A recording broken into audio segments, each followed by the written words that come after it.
tower.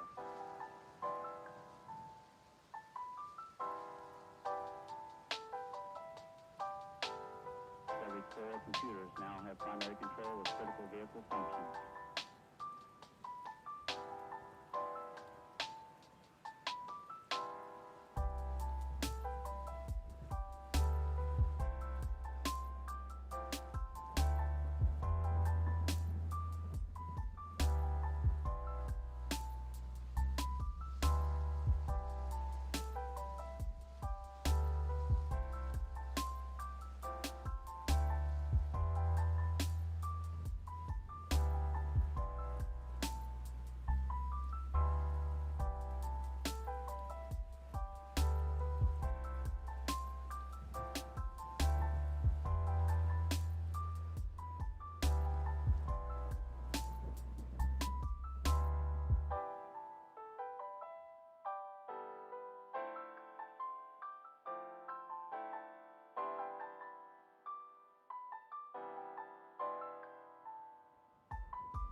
Thank you for that membership, Paul. I appreciate it.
Testing 1, 2.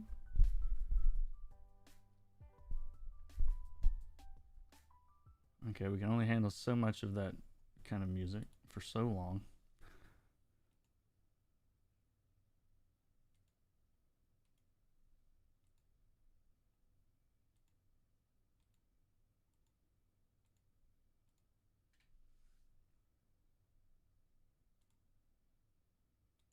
There we go.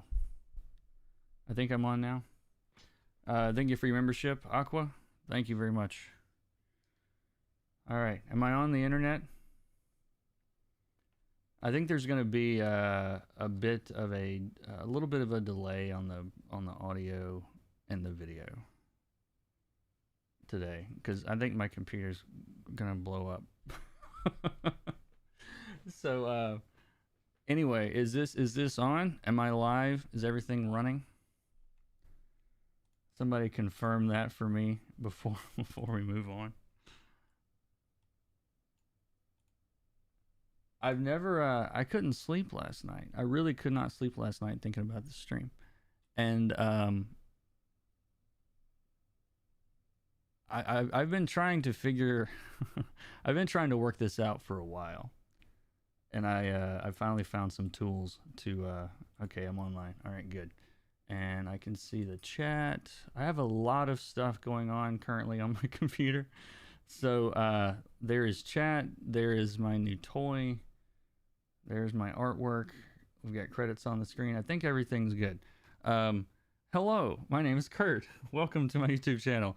I'm a comic book colorist. If you are joining this and don't know that for some reason, which is unlikely, Um, but yeah, I had this commission from Rebecca Isaacs that she drew, and you can see picture and hear you speak. There is indeed a lag. Yeah, I apologize for that.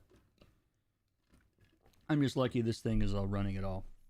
So so if you've been around here very long, the last couple of years, I've been trying to explain this sort of 3D color model that well, it is a 3D color model that we use to choose colors and to pick colors, and it's one of those things that I think everybody uh, knows, and in some cases don't know. But the shape that you're seeing on the screen over here is actually the shape of the color system. How's every little thing? Good. Is the shape of the color system that you guys select colors from. And what this software does, hello everyone, what this software does is it takes the inputs right now from my screen and puts them into this software, which generates a 3D waveform of that color. And this will make more sense once I show you some of this. So I want to start off with just showing you what we're looking at here. So for example, if I take this image on the left over here and draw white on it, you can see that it jumps up there to the top. And if I choose black, then it sinks down to the bottom. And if that's hard to see, then you can see this in 3D, and you can notice how, let me make this a little bit bigger. Like that's white and that's black.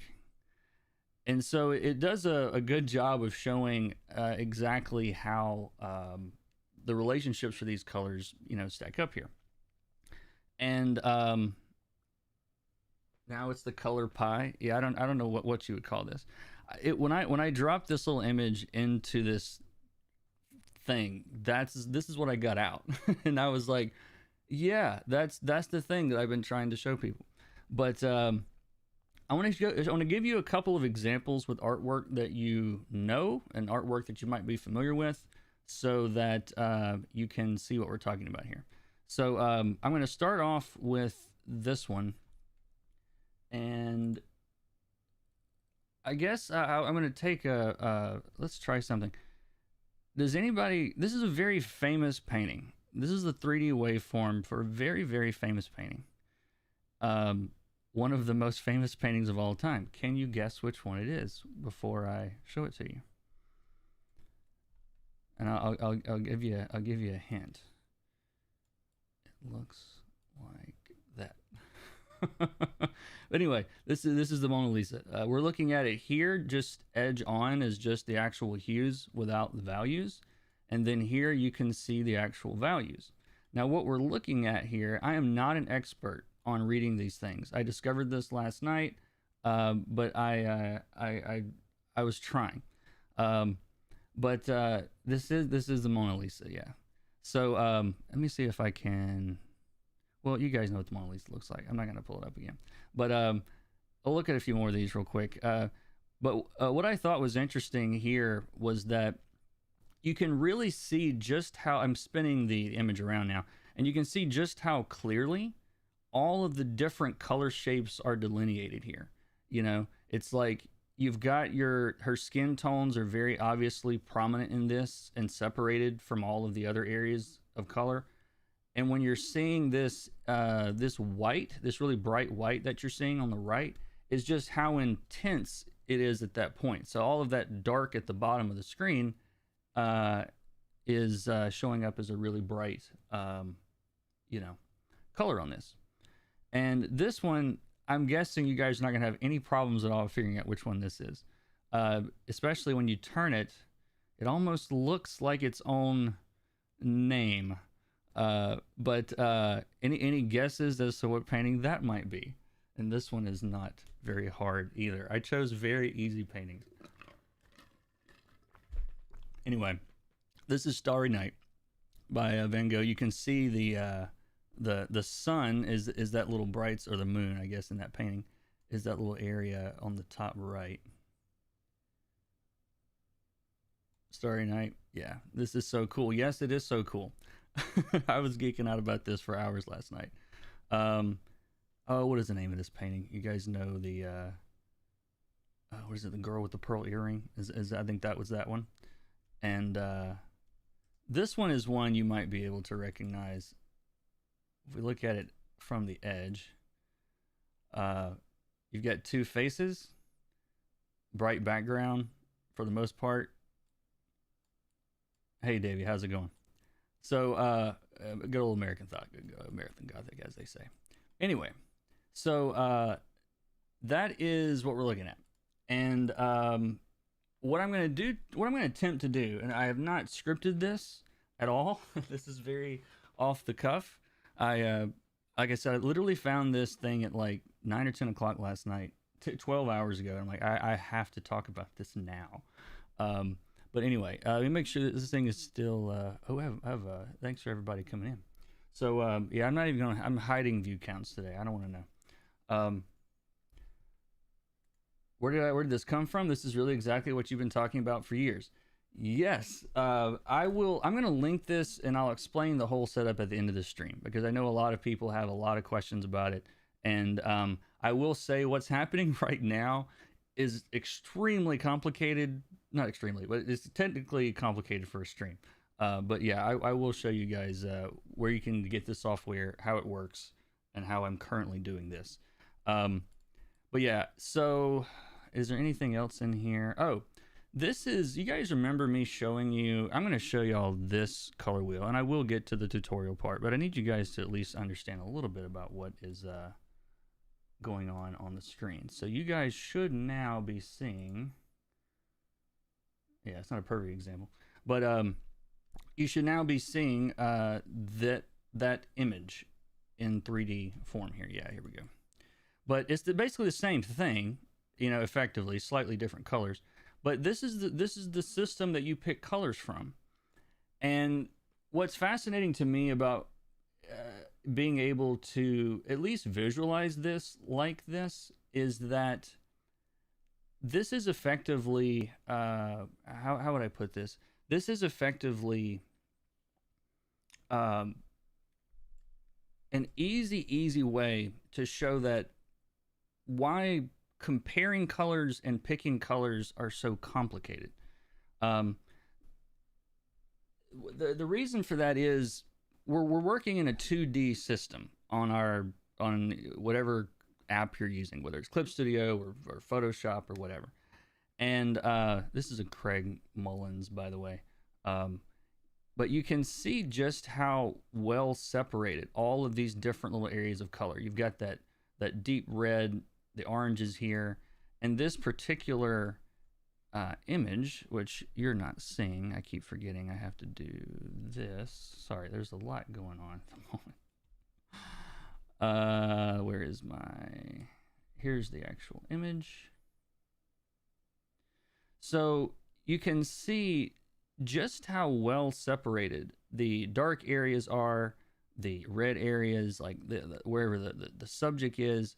It's really easy to see how the contrast between the value and hue and saturation, a lot of beginners tend to think of those separately. You know, it's like, all right, let me get my values right, and I'm going to get the contrast levels there right. And then, well, I need to work with color, and I got to get the hues right. And I got to think about the contrast of those. And well, then I get saturation. You know, and it gets very confusing to try.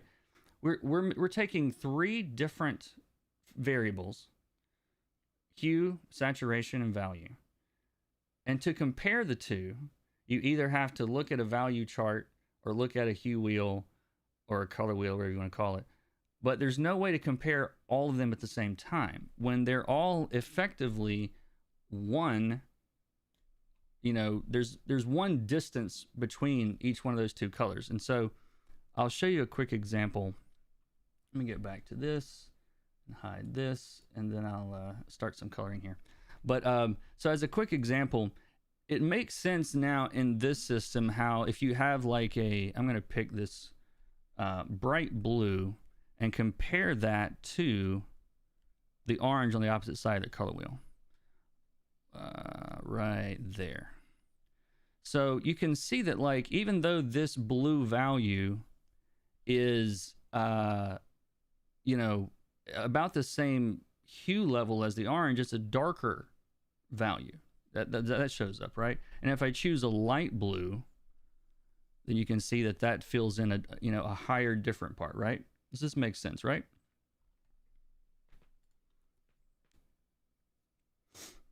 I see the value representation on the left, and I figured out what you were trying to explain a few weeks ago. Yeah.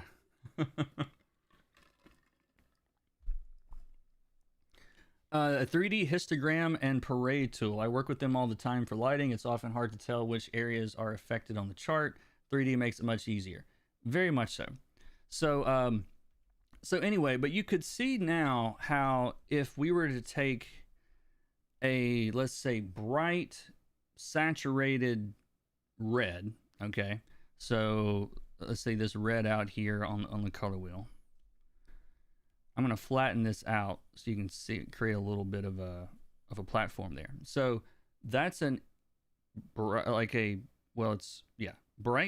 saturated, and red. So what if we picked dark, desaturated, and green? So dark and less saturated and green, which I'm going to paint it over here with the other wheel. But now you can see how the distance between those two colors is one straight line. So we're comparing three different variables, but it's just one measurement, okay? Now, I'm not expecting anyone to, like, you know, imagine this system in your mind and work within it. I'm not really saying that. But I do think after today, after actually coloring this fantastic Wolverine by Rebecca Isaacs, then you'll be able to see how these colors kind of compare with each other, and how contrast is just a measure of how far apart colors are. It's just distance, okay? So anyway, this is the algorithm that runs in my head for selecting colors. And so I am pleased to finally have a way to show you. So anyway, how are we doing in chat? Any questions before I get started? Let's see, let me make sure that is there. I think I've got everything that I need where I need it. So 2 3D graphs are supposed to be less confusing. Bear with me. But yeah, if you watched my Caveman Color Theory series and you were just a little confused, then there you go. Audio's desynced. I apologize. You'll have to forgive me today. I'm not going to be able to fix it. If you can periodically rotate the color wheel, it would help us to visualize it. Oh, okay. So if I do this, does that make it easier? Like, it's sort of, it's like the Roman Colosseum on one side going down the other.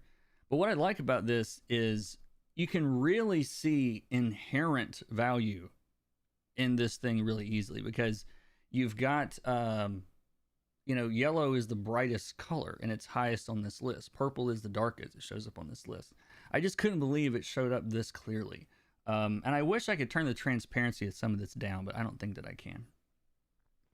But anyway, so what we're looking at on the right side of the screen over there, or not the far right, but this part of the right, is this actual drawing. Okay, so if I turn this down, you can see there's our Wolverine, right? So I'm going to start this the way I would normally start anything that I'm coloring. I do think I want to start rotate as you mark specific points. Yeah, what I'm going to do is, as I select colors on this canvas, I'm actually going to map it on the color wheel. As your brain will start understanding this as you color more. Yes. So I'm going to start by, I'm just going to trust this is all working. I hope that it is. But I think I need to finish my coffee before I understand what's happening, but I'm hanging in there. Yeah, I know. Bear with me. This one's gonna when you see it, you'll see it. You know what I mean? Maybe not before then. But so I'm going to start by taking this background, and right now it's white, so it's at the top of the scale here, all of the base colors on this drawing. So as I pull down the value, you can see that it's just going down in the system, right? Because the brighter it is, the higher it is, and the lower it is, the lower it is. These my hue saturation window also shows up over the top of this. It's because this is Clip Studio. It's effectively generating. So if you're wondering what all this little stuff popping up is, that's what it is. I really can't avoid that. But anyway, I'm going to start this kind of dark. And do I have any color in that? I don't think I do. I'm going to put a little bit of color in this just so I can increase the saturation on it if I want to. But yeah, hello everybody. Hope everybody's doing well. Actually, I'm going to start this right at around 50%. That's where I typically start. So this is 50% gray. We're about halfway up in that little system there. And this will be easier maybe to see at the beginning if we do this. So what we're seeing vertically is value. As I increase it, you see it going up. And then you can see it even rendering the image, which is interesting. But now when I talk about your dark colors being too close to your inks, they can be too close. You see how I really can't tell very much about the color in the ink there. So the brighter I get, I'm creating separation and contrast between the line art and the inks, right? So you are great. Thank you. I think this view actually answers some questions I was getting while trying to imagine the color cake. Well, good. Anyway, sorry, let me make sure that is all right. Thank you for your membership, by the way, Marcos. Thank you very much. Welcome back. So we've got this at 50% gray. Now, I do think that I want to darken this from where it is now. So I'm going to take this and bring it down a little bit. And I'm going to start with just Wolverine here. And I'm going to start bringing out some of the values that I want to come forward in this image, okay? Because what we have here, I'll do a quick little sketch about what I have planned, and you guys can kind of see this hopefully come together on this street.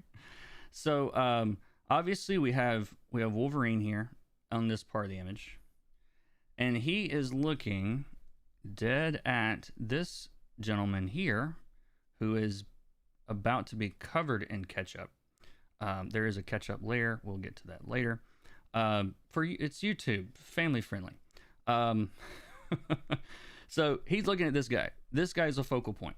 So if I want this and this on this image to really be like the centerpiece, okay? And of course, Wolverine kind of in the hierarchy being a little bit more important than this guy.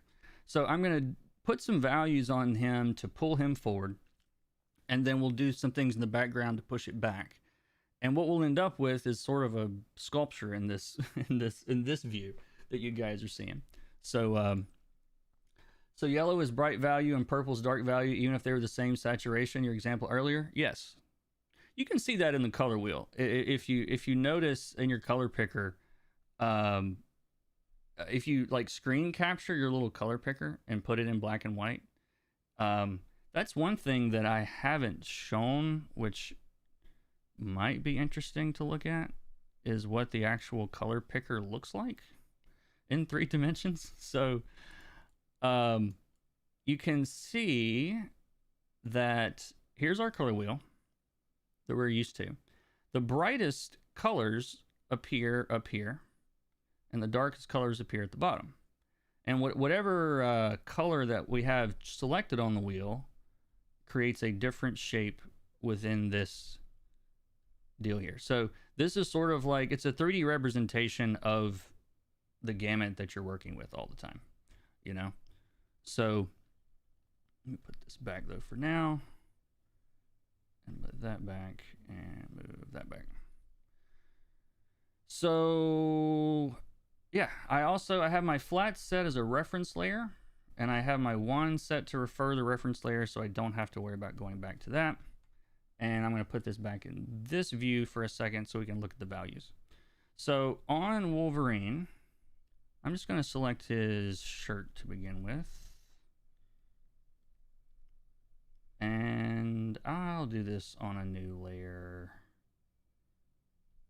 just in case. So, and I'm going to select the shirt, get a bright color or a brighter color. And you can see as I paint, it's going to start increasing that little bit of value on the chart. And I'm going to keep this sort of loose for now. And then we'll dress this up a little bit more. Go ahead and get a skin tone. This is wild. I think it is wild. What's interesting to me is you can actually, there is a bit of, sculpting that happens here that shows up on this graph. It's just if you don't turn it every now and then, you can kind of get lost in what you're looking at. But I am literally creating little, and the scale is going to change whether I'm at my zoom level, but I am literally creating mountains where I want you to look, and we're going to be creating valleys in the places that are less important on this. Because on this one, the brighter colors close to those darker colors are going to create a lot of valleys and mountains in the places that are most important on the image. And in the places that are less important, it's going to be flatter. And so this is what I mean when I talk about contrast as being tension. Is if you can imagine this whole thing is under tension, and we're pulling some of it up, we're pushing some of it away. But anyway, I'm probably going to do this. I'm just going to call this values. If I can line up on the keyboard properly. And it'll make more sense to look at this probably in values only to begin with.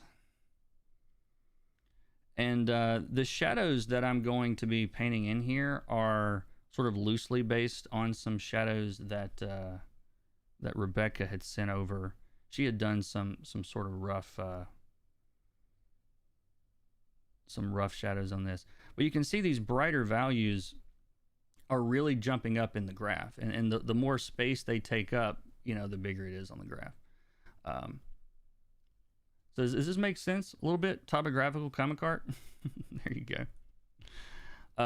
Let's see, this backpack, I did a little bit of research today actually on because I noticed he has an airborne patch, and Rebecca is a stickler for detail, and so I did look up some reference of what his costume would have actually looked like. So but you can see as I darken this, it's we're creating a valley, because these are darker values.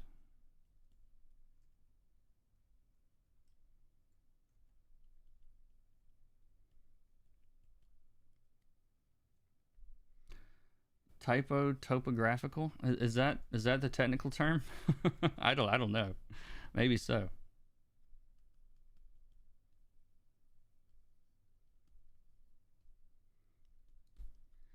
And but what I thought would be good, especially when I get into the color part of this, we'll actually map out some of this stuff in this side of the wheel too. So that'll be a little bit easier to see.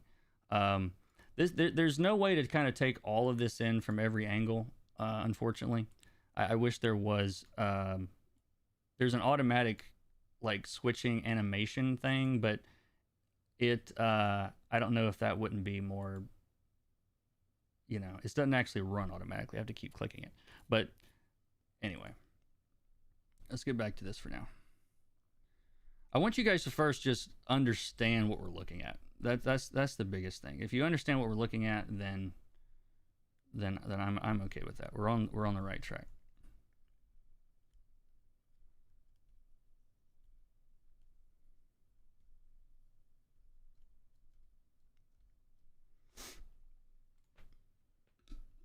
This feels like we're looking beyond the veil at a forbidden secret. Yeah. So it becomes, it's a little bit harder to think about this like on something that doesn't exist yet as I'm building it. I will show y'all one more quick example, and this sort of fried my brain. But this is a page I colored from the Blue Flame, and you can actually see the streak that he makes in this, in the form, which sort of looks like nebulas anyway. So I sort of was super impressed to see this yesterday. Um, and it made for a fascinating waveform for sure. but you can clearly see like the red mountains, the pink valleys going down the side, the little green areas are delineated. Like it's really about showing just how well separated that your foreground, middle ground, background things can be. Um, and understanding that they're just distances. Like there's just distances between any two colors is a straight line, you know? So anyway, let me get back to Wolverine here. Um, but yeah, questions, comments, concerns. Is this it's something. It's definitely something.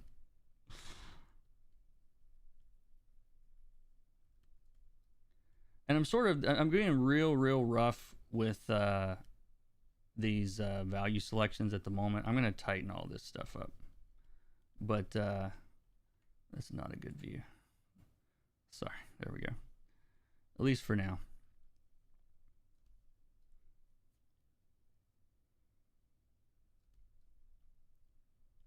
And then this guy, I'm gonna select all of his. I'm actually just gonna select all of him.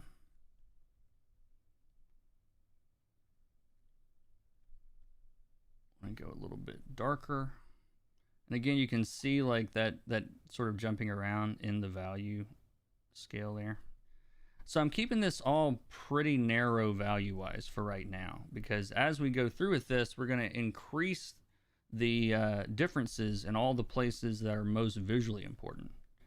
And then we'll throw some color on this also at some point.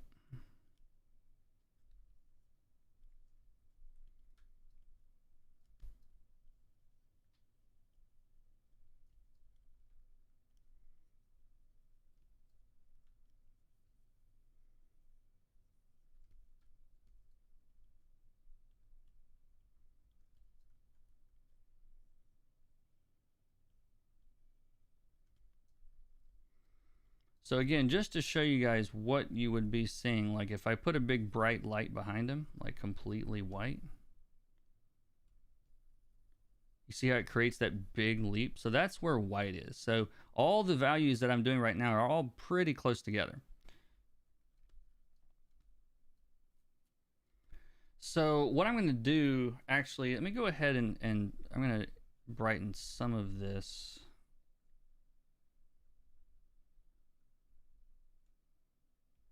Yeah, at least his skin tones I'm going to bring up a little bit.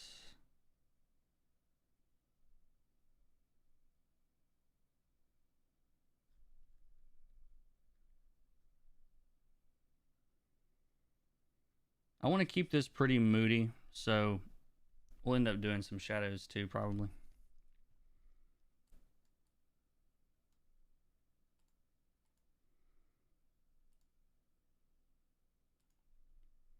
This is an amazing visualization. I think so.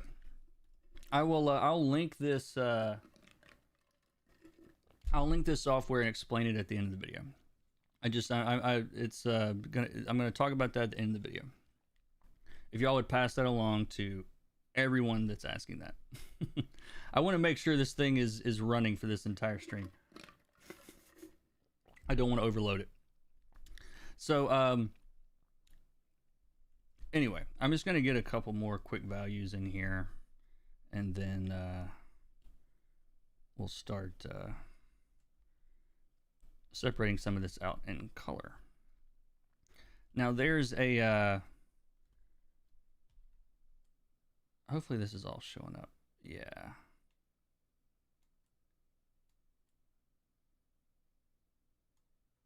You were right. It's gorgeous visual representation of what you've been trying to tell us the whole time. It seems like a pretty powerful tool for people that need to learn this concept.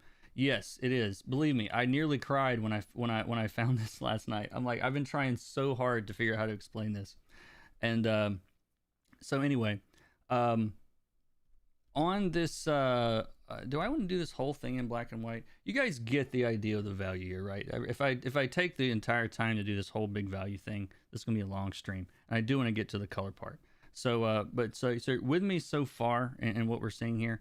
So, what I'm going to do next is I'm going to put some values in the background, and then after that, we'll start working on some color. So, if Wolverine is currently mostly kind of mid-tones leaning toward bright, I want to surround him with something that is going to make sure that the differences in the values that are on him and the values that are in the background are pretty large, so that we can actually, you know, pull him out of this image with value. This is wacky. Yes, I agree completely. So anyway, I'm going to take a dark color, use levels to dramatically bonkers the graph. Yeah, I'm about to, because this is all like too close in value. This is an experiment like you guys are basically seeing me do in real time. So but yeah, I was just thinking the same thing actually. I was like, ooh, I bet the values would look interesting, or levels would be interesting. So but I'm digging a hole basically, and then putting a little brighter stuff in the center of that. It's like a little crater. You can kind of see there. It's hard to see without moving this thing around. But and let's see, the sky. I don't want this to be like big bright sunny sky or anything. I want it to be pretty moody. And so I'm just going to use a slightly brighter color. And then maybe just around his hand there, I get a little washy brush, make it a little bit brighter. This has got a little color in it. You can see there by accident, but that's fine. This is going to end up in color anyway.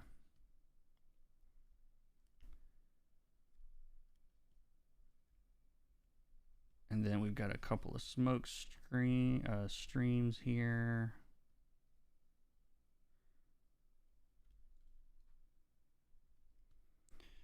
Alrighty. Is that showing up? Yeah. I have really not played with this at all. I wanted to, like, you guys are seeing my reaction to this at the same time. So what I want to do on this, which Nick had a great idea. Nick Filardi, he's in the chat. I'm going to put a levels adjustment on all these values. And I want to show you what that does. So this should increase, yeah, this increases the value of everything, sort of. This brings down, it's like crushing the midtones darker. And that pushes them higher. And this should darken everything. So yeah, you can really like visualize overexposure. You know, if all of your things are crammed up to the top, then everything's too close. So yeah, this is interesting.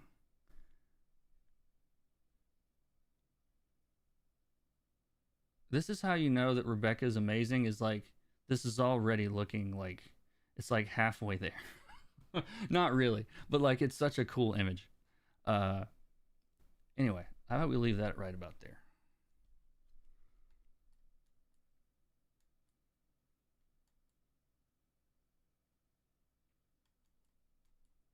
I'm looking myself at what's happening.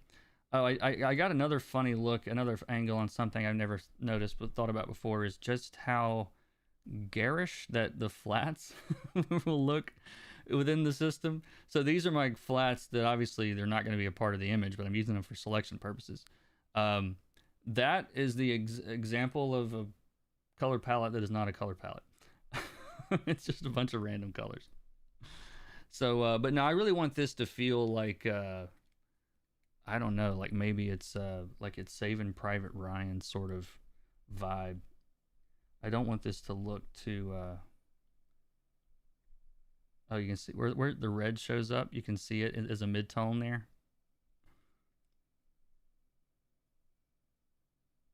That is interesting. All right, I don't like how bright my clouds are just yet. I'm gonna bring those down some.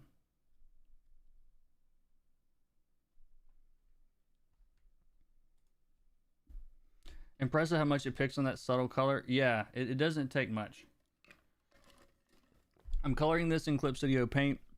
I will explain this other software at the end of the video.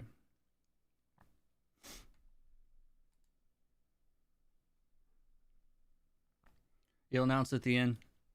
I don't know. I'm a little afraid of, like, I don't know how, like I don't know much about how this thing was put together or built. And like, if 75 people all click on it and start running it, I don't know if it's going to blow up.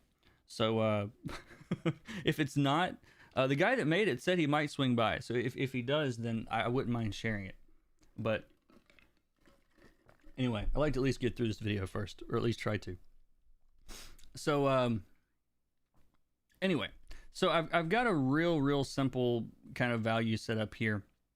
But to me, the thing that's interesting is that if I wanted to really go in and start colorizing this with some actual bigger bright colors, you know what I'm saying, that you can really see where those colors line up with their given value, you know. So like, if I pick a red that's like candy apple red, then a lot of people will think, well, red's a really intense color and that's really bright.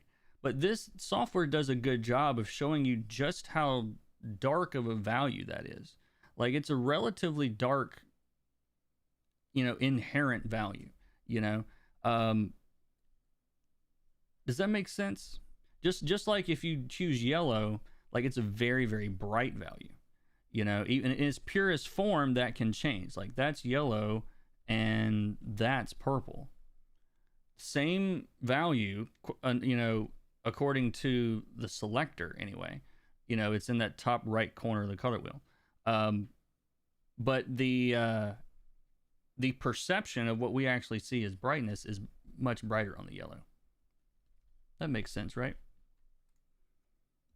This is like using a bazooka compared to using a black a black layer to set top to color. Yeah, I know what you mean.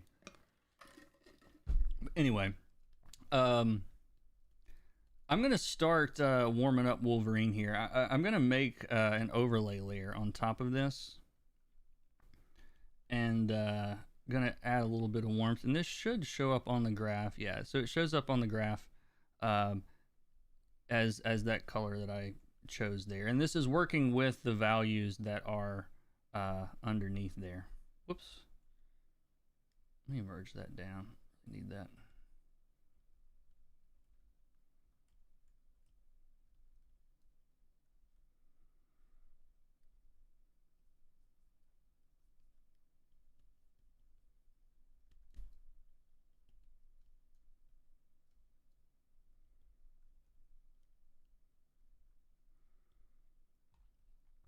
Makes sense. I'm loving this thing. Cool.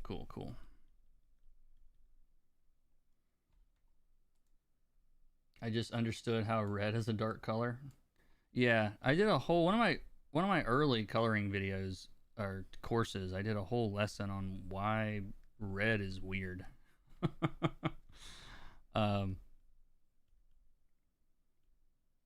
Because it is.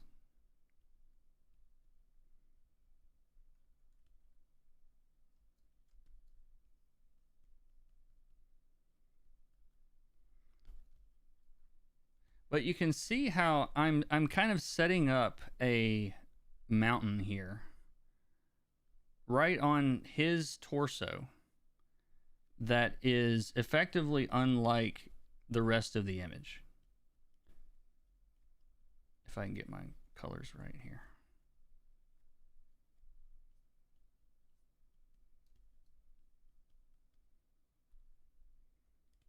And this is kind of quick and ugly color-wise, but by having these peaks and valleys of color strongest and tallest in the place you want the audience to look first or kind of notice first, the thing that when you walk up to a painting, the first thing you notice, like, there is math behind what makes that happen. As much as we don't like to think about it, there's math and science that goes into what pulls our attention and what pulls our focus.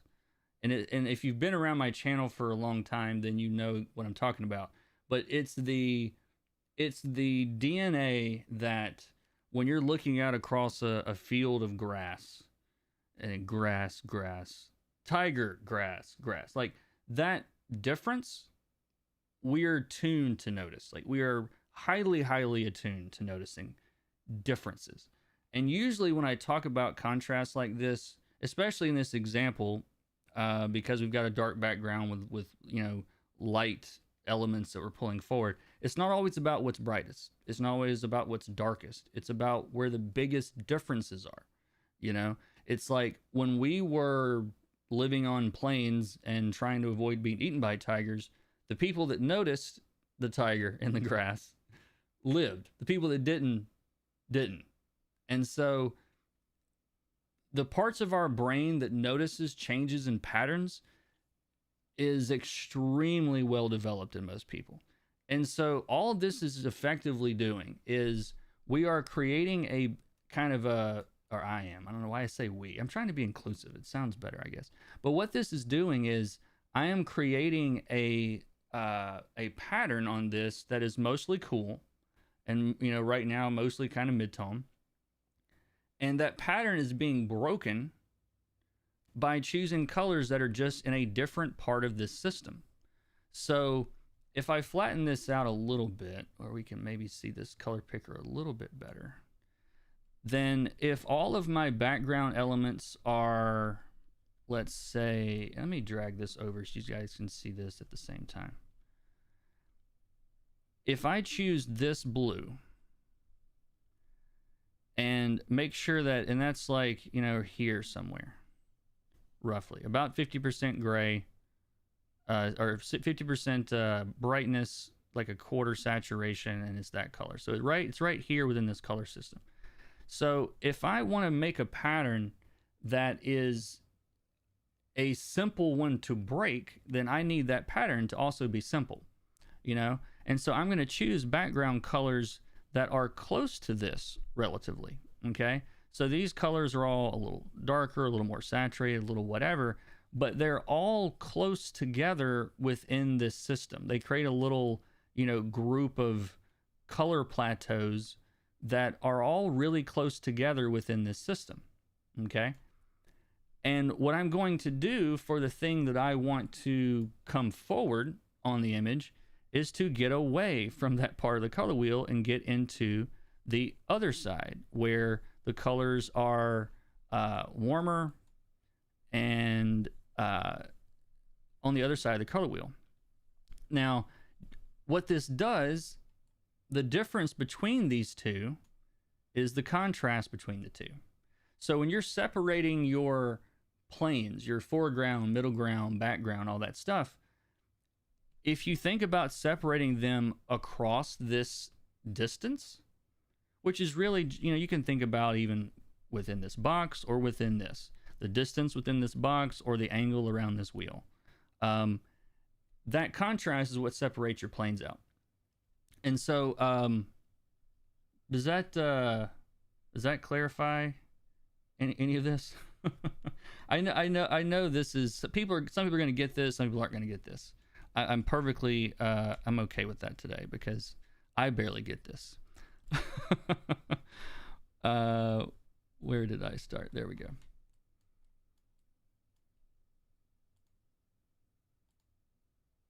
Oh, I didn't mean to go full screen. Hold on. I think I'm back. Is this thing back? Okay, yeah, it's all still working.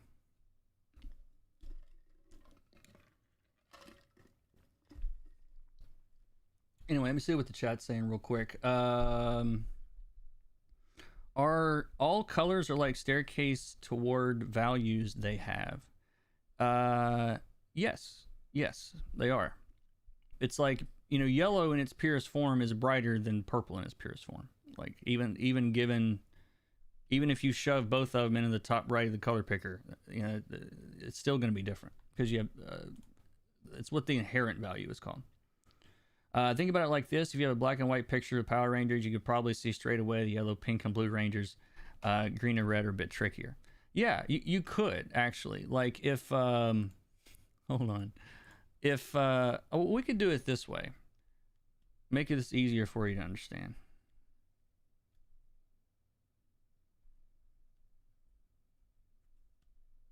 I want to see what this does live. I actually want to see the change. Okay, so I'm going to set this to color, and I want to fill it with gray. Now, you can see the shape changed a little, but we still have the yellow is brightest. Yellow. This thing is impossible to point at in 3D space.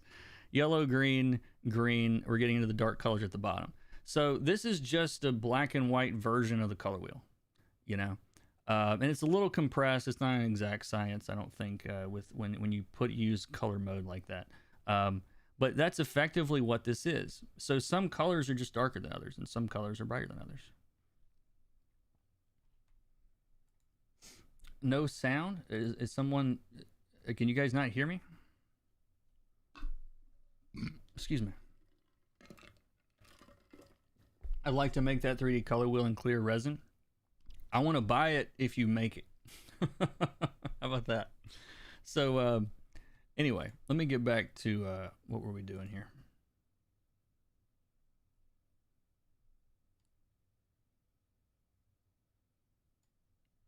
There we go.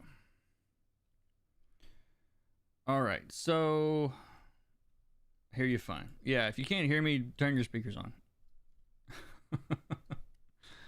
All right, so tell you what I'm going to do as sort of an experiment here.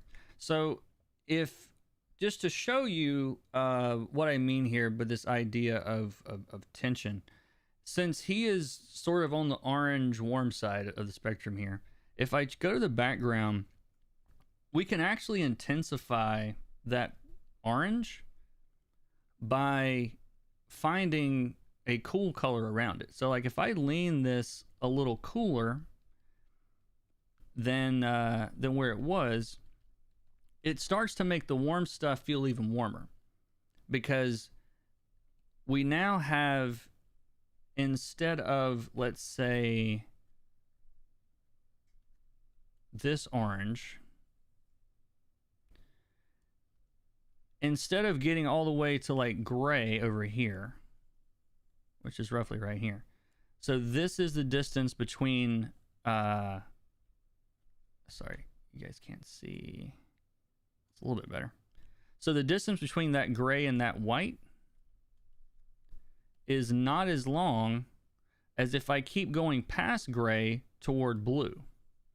So now you can see like why complementary colors have so much contrast, because they're opposite in this system, and the further you are apart in the system, the more contrast you have. And so that's all this is doing, is effectively demonstrating that in all three dimensions at the same time, if that makes sense.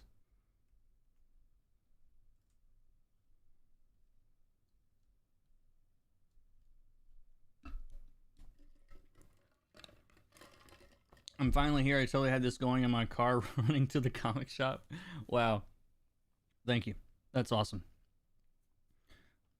All right. What view do you guys prefer for this? Does it make any difference? Is one better than another one? I'm trying to keep it all on the screen. It's for some reason it's wanting to slide around. But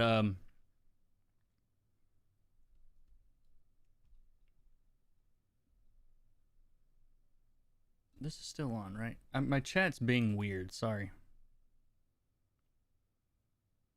Yeah, it seems to be running.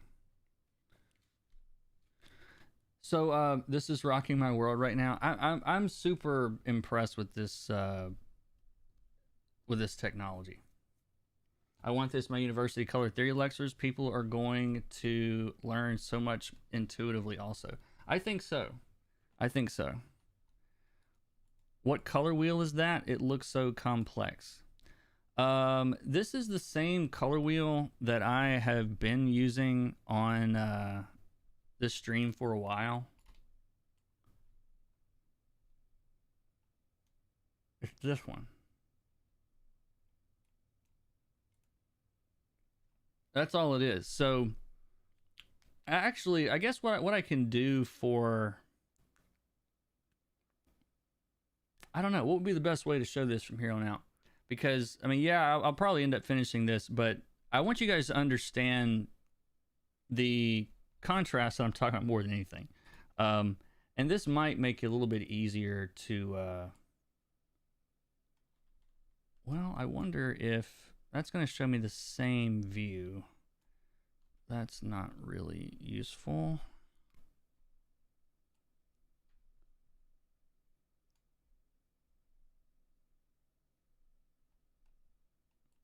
I didn't plan any of this stream, so if you're wondering like why I'm bumbling around, that's why. But only just got here, seeing that color wheel and how it's displayed in 3D space, like that is eye-opening. Yeah. Potentially dumb question, but I've had in mind for a while. Are complementary colors technically different in CMYK? I don't think so. Pretty much the same. This is your screen elevated by software. How is this working? Is this beta? I'll link the software at the end. But so if you don't take anything else away from this video at this point, I guess the real important thing that I really, really hope is getting across is that, I tell you what, let me find something a little bit simpler. I think that's what I probably need to do. Did I bring in? I did not. Sorry, you guys. This is what the Clip Studio window looks like in 3 dimensions. Hold on. I don't need this to be 5,000. There we go. Okay, so that's 50% gray. Let me color that up a little bit, make it a little bit easier to see. Because even the edges of the software, of course, like show up in this little system. So if you have something, I'll give you a few different examples of like how we tend to think about color this way. So if I've got a dark background and I choose a light color, that is going to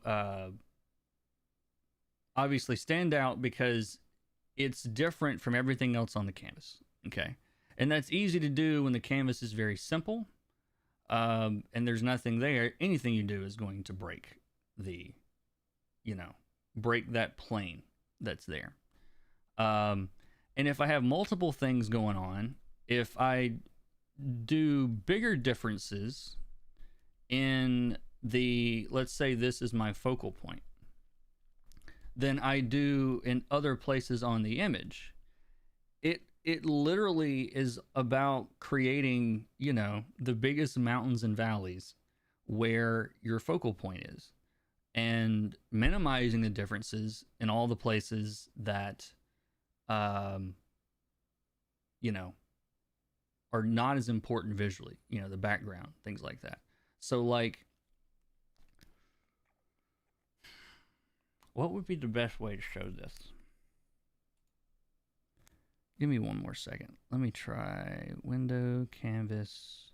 I just realized you guys are not seeing that. And now you should be.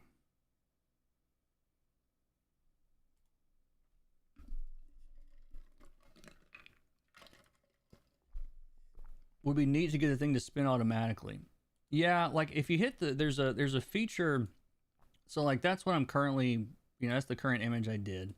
That's the isometric view. This is if you give it depth based on the values. And then this turns it vertically so it's easier to see. So the thing about this that I was just completely brain fried by is that I have been trying so hard to explain how you can have a desaturated red that is close to a desaturated blue, and like see that those are actually colors that are close together, because they are close when we're talking about the distance. The contrast is low, but the way we talk about color theory terminology, you know, we talk about, oh, complementary colors, opposite side of the color wheel. And so immediately people just think this and, you know, this on completely opposite sides, you know, and that works, obviously, but it's this relationship going inside the wheel, and that actually is what this system is that we're looking at. The system you pick colors from, it's the same system. It's just very hard to visualize that because we have to switch hues, you know, within the art app. So it's kind of a hard thing to try to wrap your head around. It's a Sculpey mountain graph. There you go. So, excuse me. Questions, comments, concerns? Is there anything that I've shown so far that or anything that you guys would like to see that I haven't shown yet before we move on to whatever else I come up with here?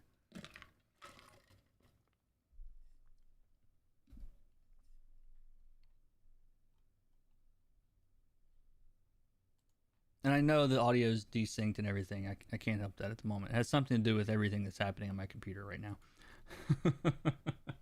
I never expected to see a topographical map of color.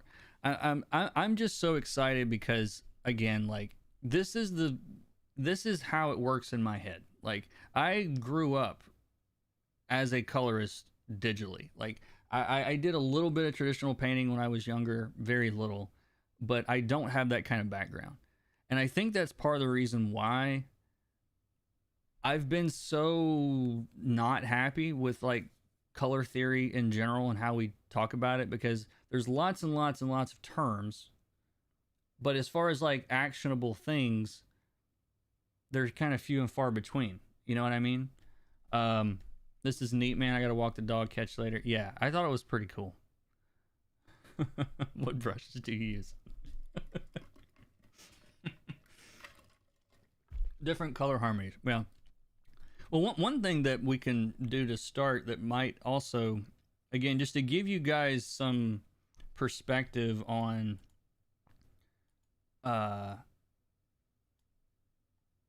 yeah, like you said, different values, different thing. The color cake is evolving very much so. So like here is, we'll do a scale, a 5-value scale. We're familiar with those. I almost picked 50% perfectly. So you can see, are you guys seeing all of this? Let me make sure you're seeing all of this. Oh, you're not seeing that little edge there. Sorry, this is not an exact science. My streaming isn't, definitely. So like that's an easy way to show how much difference there is between white and black within this little system here. And if we go with saturation across the middle, so like here's again like 50%, actually we'll do this here, that's like 50% gray. Here's like 25% saturation. This is all too close to that midline. Actually, let me go up to here. There we go. And so there's like 25% saturation. So I'm going across the,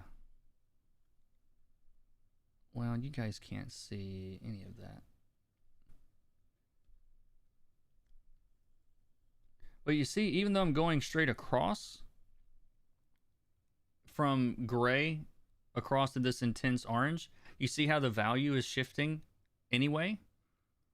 You know, it's like, it's technically all the same value as in like the actual, the color wheel itself, we're just straight across that line. And if you go on the dark end of it, same thing. The saturation levels are, they change less here,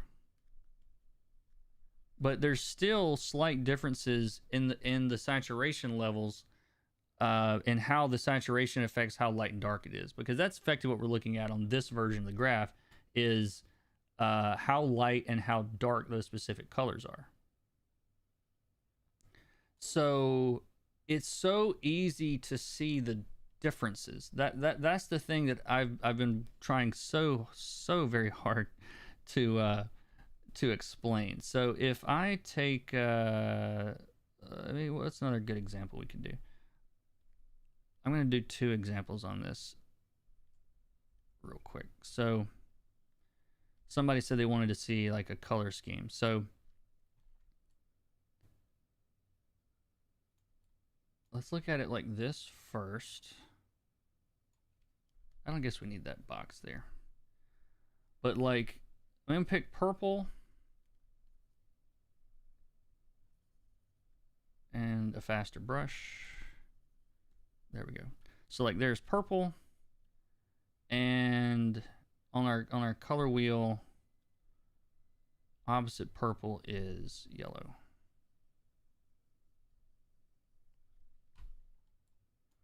So whoever wanted to see, you know, 2 different or different color schemes, there's blue and orange.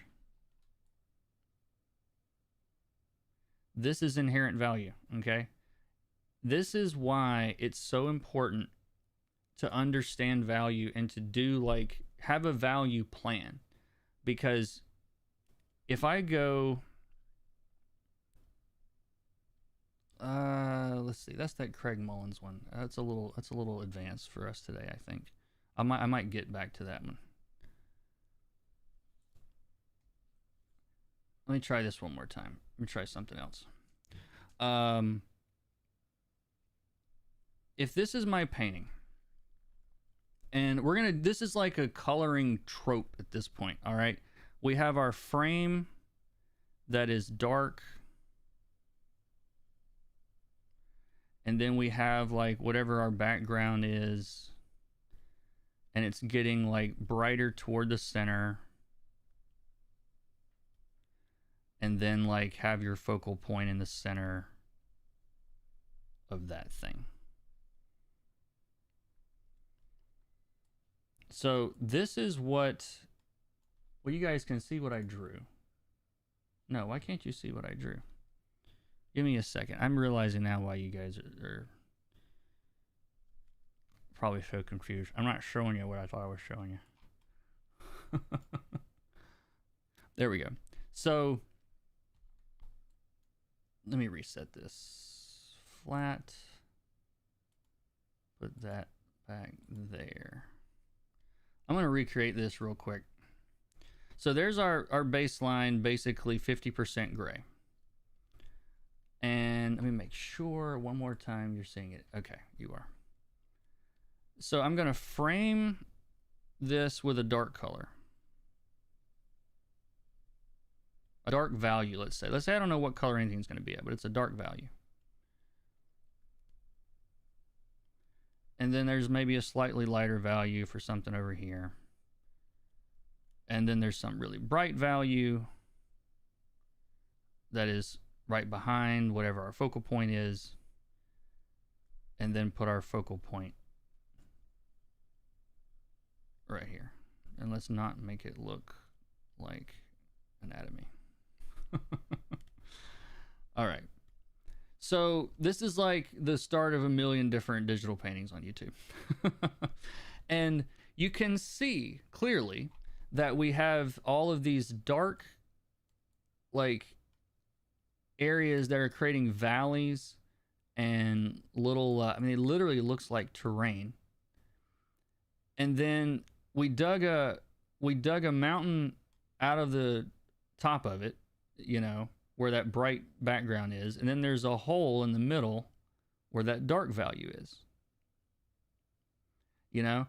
And so the place that you least want to hike is what you want to do in your focal point. and your background, make it an easy walk. How about that for a color theory pro tip? It's like, yeah, so the reason why this is so important to understand is that I've got my value plan here, okay? Now, I'm going to start choosing colors to fill in the rest of this. Well, let's just see where all this stuff is in our little system over here on the left. So this is a really dark really dark blue. And it's honestly almost completely gray. And so that's like right here. All right. So the background kind of falls into the center. Okay. It literally creates a hole within our color system, right? Now, if I want to create some contrast with this, well, if I choose a different color that's just as dark, it's not really going to create a whole lot of contrast because it's still effectively just a black color. But if I choose a color that is very far away from this, like this really bright blue here, it's very different from everything else that we have on the canvas. So you can think about the background as being here, and the far background being this bright blue, and then the rest of the image is kind of falling down this hole here. Does that make sense? That might be a different way of looking at this. But when the reason why these value sketches are so important, I'm sorry I keep jumping around, but I'm very scattered trying to explain all of this. But if you have a value plan and you want to stick to it, then you're just sticking close to those values when you go to pick colors, you know? So if this is where I am, and I want to do, I want this to be dark even ooh, that's interesting. It changes depending on the size. Sorry, I'm literally, this is my first time playing with this today. I wonder what the program looks like. You put the color wheel in it. The color wheel is in it. That's what you're looking at here. That is this wheel. So let's say that I'm about to start filling in this background with other colors, but I want to still keep my main topography here. Okay. So I'm going to choose a color that is just a little bit lighter than this. And maybe I start filling in some background detail on this. And you can see that it's slightly building up around the bottom there. But it's not, these are not big changes though. Like I'm barely changing the values. The values themselves are all pretty close together. And if I've got something in my background here, and I want this to still stay bright, but say there's a building back there that I want to see, well, I can brighten this up, but I'm going to keep it close because I don't want to create a new shape here. I want to make sure my shape stays my shape. But instead, like here is a big tower that's off in the background, and I don't know, the sky does some stuff. This is kind of, again, very impromptu little thing here. But now if we look at this in the graph, you can see how this little plateau that I've created of this white color is what's the pattern that I'm breaking with this dark color. Does that make sense?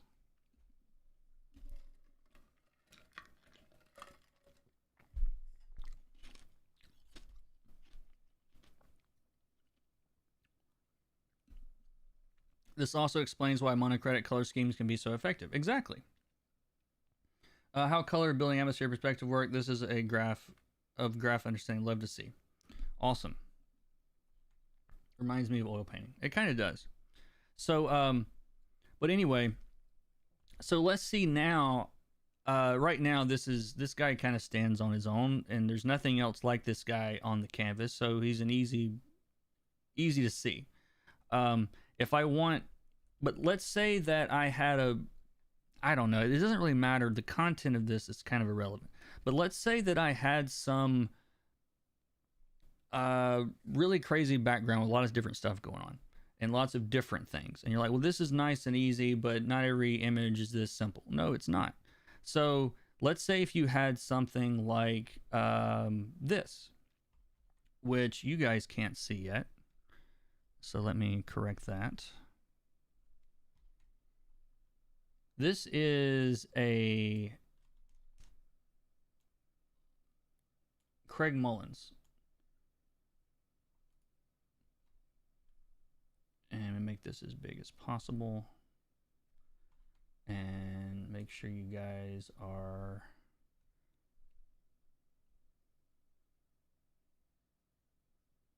I gotta make sure y'all are seeing this. All right, is everything right now? Okay, cool. So if we look at this first, we'll look at the flat waveform first, because this to me shows how it doesn't matter how much is going on, how many millions of people are in your painting, what's happening. Look at the big shapes, okay? So like in this piece, what do we have here? I want you to imagine that you're putting this little canvas on a Magic the Gathering card, and it's sitting on the table, and you're looking at it from 10 feet away. What can you see, okay? On this, is this coming through on the painting, not the graph just yet? Okay, so these are the kind of big shapes I'm talking about, though. It's like really, really simple shapes. Like I would look at this and say, well, there's a big light part, there's a big dark part, and then there's a saturated red thing in the middle of it. That is the level of simplicity that I want you to think about, okay? When you're planning out your next painting, is figure out how, or your next panel or whatever it is, figure out how to create some really big, simply recognizable shapes, okay? Now, as we get closer to this, it's still, you know, a dark shape and a light shape with a saturated, you know, thing in the middle. There's a lot of other little colors in there, but he chose all of these little colors in here based on their distance to where he started.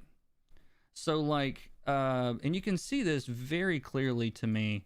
All of this bright stuff down here on the low part of the graph is technically all of the darkest parts. Okay, we're on the bottom of the graph. There's a lot of dark on this, and so that's why we're seeing it so bright, because the more of it there is, the brighter it is, which is a little confusing. But you can see how clearly it's like, here's the foreground, here is most of the background, and here's the focal point. And you can see this, even if we turn this all the way around, from almost every angle, this is very well separated. Like there's almost no angle that we don't see that dark part, bright part, saturation part. So when he comes in here to decide what color all these guys are going to be, he didn't think, okay, so his background color is here. It's very dark in the bottom of this color, in this color wheel. And he's going to paint a guy in armor there that is standing in the shadow. Now, if he just went and got the same color armor he used up here on this guy, then that would be a long, long way from where the rest of the background is. That's a completely different value. That's not what this painting needs in order to maintain those shapes. In order to maintain those shapes, he had to pick a color that was closer to his original plan. And so that's how you're ending up with, you know, this shiny suit of armor here in the shadow is only just the slightest bit away from where the rest of the background is. You know, as we get into even the brightest parts of these pieces of armor, it's still barely a mid-tone. You know, it's hard to see at this angle. Let me move this again. But there, you can see him like this. So you can see he's creating this little pocket within this color wheel that all of the background colors are sitting in. So because he had that original value plan, do you realize how much this narrows your color choices? Like that's the part that is so exciting to me. And I hope this clicks, because by having a starting point, it literally just becomes about staying close to home when you're picking what other colors are going to go into that background. Or when he's deciding on what goes into, you know, the million people that are not really people, they're just a bunch of little dots. But all of these things are the colors they are because he had a plan at the beginning, which says, I need this thing to be a big triangle, okay? and I need this to be a big dark triangle. And where they meet, I'm going to saturate the two, you know? And so all of his color choices in this entire part are all close together within this system, within this color picker. And this is the color picker that you use already every day. You know what I mean? So you can see, if I spin this around, it's kind of hard to see. I need to make these things bigger. That's what it is. So like, there's our far background. There's our near foreground. And here's our saturated center. You guys see that, right? It's the same thing. Like, it's the same thing mapped on both sides here. And if I make sure that my background, if I stay close to each one of these areas, then I know I'm maintaining my original value plan. Does that make sense? Like, I can get lighter, I can get a little bit more saturated, I can get a little bit darker, but all these colors are relatively close to each other. And so what you end up with is a palette of very similar colors that are literally close together. Does that make sense? Sorry, I'm asking if that makes sense a lot. It's a thing I do. I apologize. I over-explain. Usually.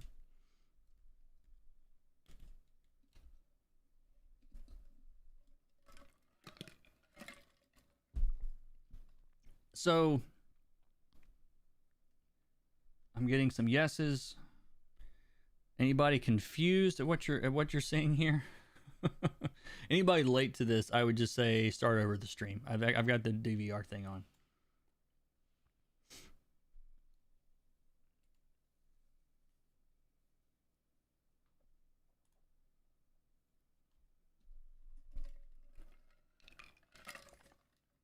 I need to redo the colors in my most recent color pages. Yeah, so I do think it would be interesting if is there anybody here that is posted on my Discord recently that has some artwork that you wouldn't mind sharing on this? I think it would be an interesting thing to see how an actual page would look before and after. Makes total sense. I'm late. What's the color wheel model? Oh yeah, Just start at the beginning. I'm not gonna be able to re-explain this.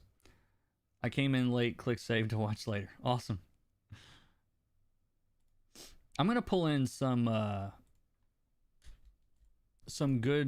awesome colorist work. That's what I'm gonna pull in. I recently discovered from a who was that yesterday? Somebody posted something on Twitter about I think it was European comic artists. There was a bunch of them I didn't know. I'm gonna pull in a panel. I'm just going through Instagram. This is Greg Smallwood's human target art, and I thought this might be interesting to look at here. Let me make its own thing, and I've got to double this. Sorry, give me a second.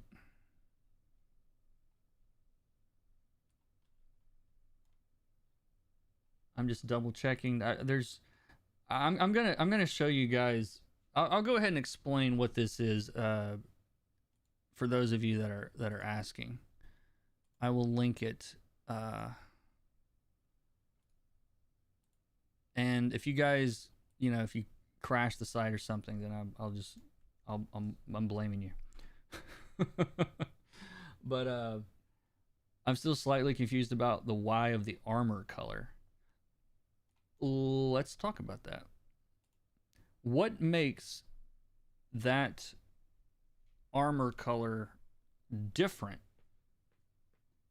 than everything else around it? That's the question you should be asking. And this is something you really have to develop an eye for. I'll be honest. But I don't know if it really shows up super clearly on this because it's so subtle. But everything around this guy, I'm just going to pick all the colors around him. And you see the, can you guys see the color history? No, you cannot. Give me a second.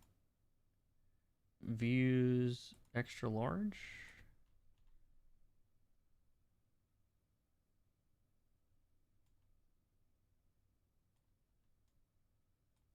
I don't know, is that showing up or not? No, I can't show that. If I, can I do, ooh. Let's do this. Oh, that doesn't want to clip there. Okay, let's do that instead.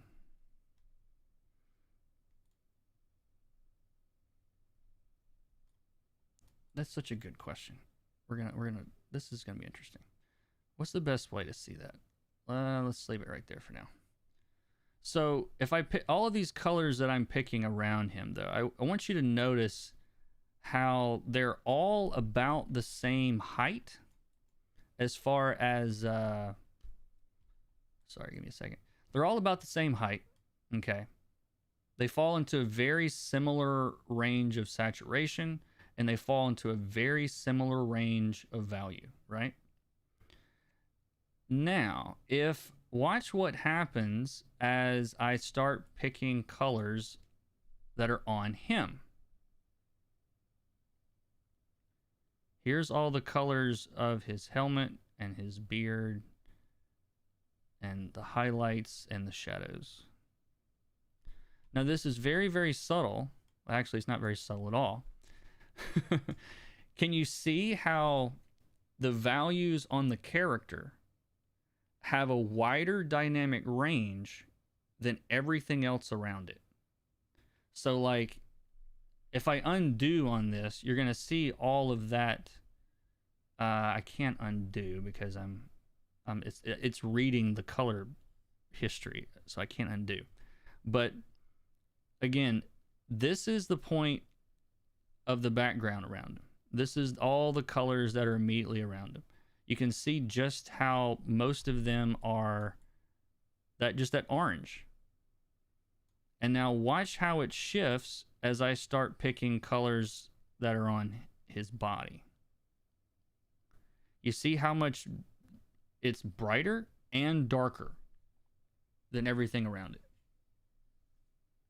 So he's literally taking that background color or that background average of what's around the focal point and stretching it out. You'll never guess there's more contrast. There's more contrast on him relative to everything around him. Because the thing that's powerful about this idea is that it's fractal. So like this works at the broadest possible view of this particular image is, you know, dark shape, light shape, saturated shape, increase the contrast. I mean, on the guy with value. I mean, that's really the only place where there are really bright values on this entire painting. But you guys aren't seeing. I'm so sorry. There's a lot happening at the moment. This is the painting we're talking about. Sorry. So, but can you see that now, Chris? Can you see like just how much taller and lower his colors are relative to what's around him?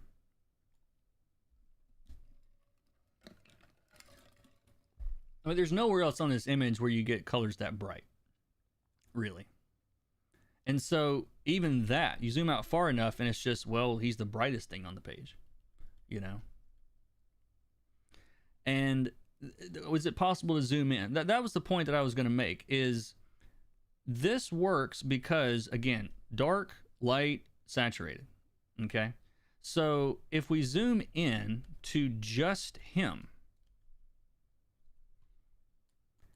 it's still the same stuff. Like you can literally see how the back, this is so much better than my thing I made. Here's the background behind him, right? And you guys, I'm zoomed up about to right here. There's two different windows running and I'm not using them both at the same time. But it's so clear how there are darker areas in that background on him and there are brighter areas on him. So this works at every stage, at every scale, you know? And it's like, here's these guys, and it's like, well, I want them to come forward from the background, but not as much. I barely want them to show up. So what does he do? He makes sure, and in this case, I'm looking about here. Yeah, you guys can kind of see it there. But notice how flat this all is. So all of the colors on those guys, except for that little bit of background you can see, is all dragging the bottom of the color picker, you know? All of these values, if we map them out in that system, over there on the left, I'm just clicking all over the place, and then look at it this way.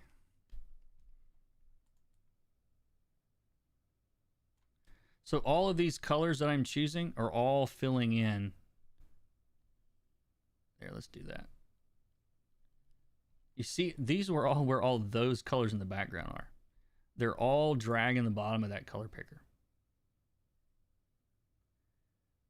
And what did he do to bring those guys forward, though? Because you do want them to, you want to see them, right? So they're just a little bit brighter. They're barely brighter, but those guys are more in this range. So it's just slightly brighter. The hierarchy of contrast is what you're seeing here. So the highest contrast is in the most important place on the image. The other focal points you have should also have contrast with what's around them, but not quite as much. I'm going to leave this video up if you're wondering about it disappearing. I know most of my streams, I put them unlisted for my members and all that. But this one I'm going to leave up.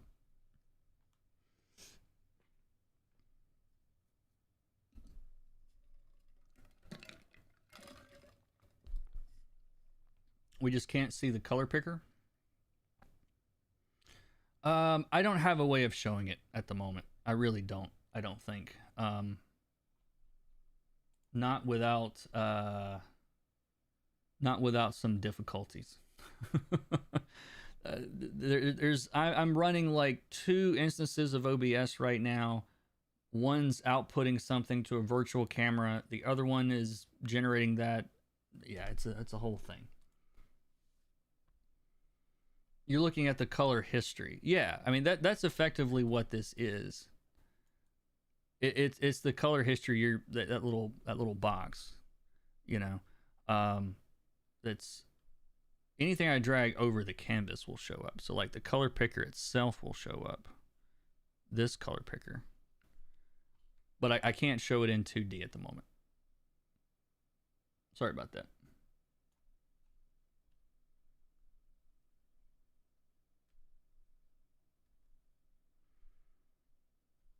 All right, how else can I clarify this?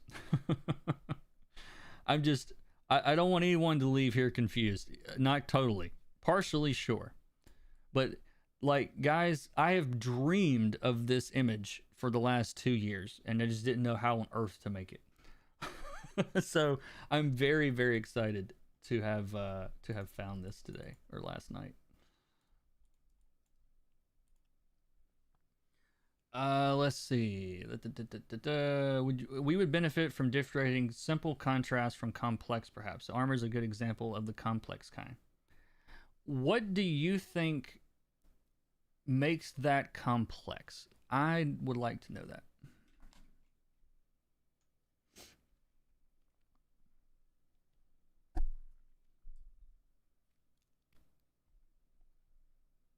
And I'll answer that next.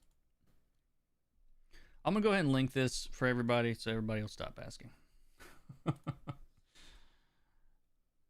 To ask how I'm doing this currently right now, I can't help you on this stream. It was a lot. It was a lot. Um, where is my, let's see.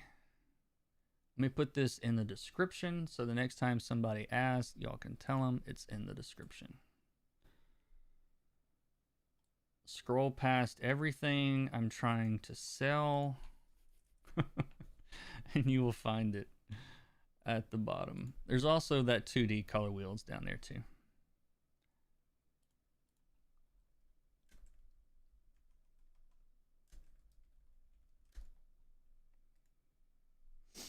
There you go. This lesson has opened up my head, stuffing it with TNT and blowing my mind. I've learned things that I've put into practice for years without knowing why it worked until now. This is what I'm so excited with about this. And man, the second I posted that link, a quarter of the people left. That's why I didn't post it. Because it's like everybody's going to go play with it now. Yes, Vinton, I'm with you, man, 100%. Because this is something that has eaten at me for the last 2 years. And I made the Caveman Color Theory videos trying to explain this.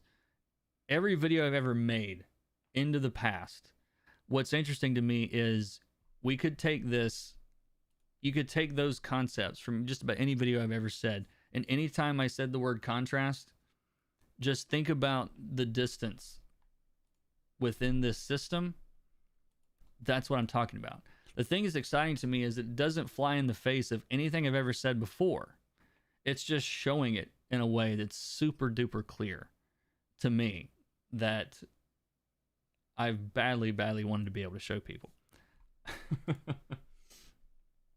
Contrast of contrast levels, increase contrast within an area of lower contrast levels everywhere. Yeah, okay. All right, here's what I'm going to do. Let me see if I can find...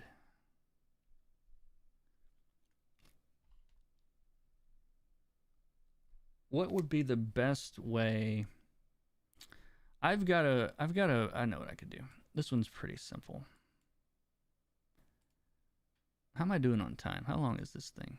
Hour and 45? Yeah, when I found this, I'm like, this is a tutorial from the future. This is cyberpunk color theory. There's an image that I did somewhere.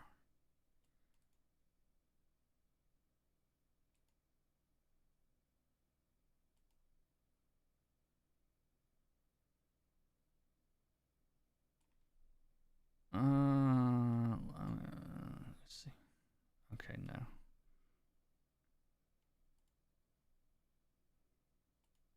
Tell you what I'm going to do, especially because my audience knows comics art a lot, or at least knows, we'll use that as an example. And I'm going to start with Greg Smallwood's Human Target. All right, you guys seeing this? Yes. So putting this into practice, this is, hold on, let me make sure that is, there we go. So this is a little bit more complicated, or not complicated, but, and I'm also going to get to your question too, Chris, but we need to like baby step toward this. So, and honestly, if you're just now joining, welcome. My name is Kurt. I'm a comic book colorist, and I don't ever do this kind of stuff on YouTube. I found this thing last night. It blew my mind, and the link is in the description if you want to play with it. Yeah, it's the opposite of caveman color theory, cyberpunk color theory. We've covered all the bases here. So, but anyway, so I want you guys to notice first, let's look at the values and see what we can see in the values. So Greg uses a limited palette most of the time, just like all palettes are limited to some extent. But his are heavily limited in this book, and so they're a little bit easier to understand. But can you see how there's a variety of, you see those dark blue colors, you can see where those lime greens kind of fall in, and you can see where the brightest colors are on this. And just, again, to show you what you're looking at, this is what we're looking at. Now, this version of it we're looking at here is just strictly the hues without any value information showing up at this angle. So notice this, though, about these images. Notice how he created the differences between the foreground and the background. So the background is, there's a lot of this blue, which is, and I'm going to map all of this on this other window. And where are we at? So we're right between like blue and green, and we're pretty, not that saturated. So we're like right there, give or take. And the clouds are a very bright, warm, desaturated orange, which is roughly right there. This is going to shift in a second. You guys are going to see what I'm talking about. And then we have the clouds, or the trees that are green. And the greens are kind of a lime green, actually. And they are roughly halfway saturated right about here. So what he did is he established a pattern in the background with a limited palette. And you can see those color choices in all three dimensions here. I want you guys to be looking here at the moment. I know this all looks very exciting. If you're with me and get it, then watch this over here. But if you're not, watch the left side. So, but you can see that pattern he's created using these three colors, okay? So he's not doing a lot of rendering on this book. I mean, as far as like heavy light and shadows, like he does these big, simple shapes. So how is he separating his foreground from his background? Well, the foreground uses colors that don't appear at all in the background. So what that means within this little system here is that we're going to move away from these color choices to different colors. I know that sounds very simple, but that's what's happening here. So this bright blue on I don't know these characters. Sorry. If with DC, it's like I know Batman. I don't even know all of Batman's family members. When I read, it was like Batman and Robin. I'm confused now.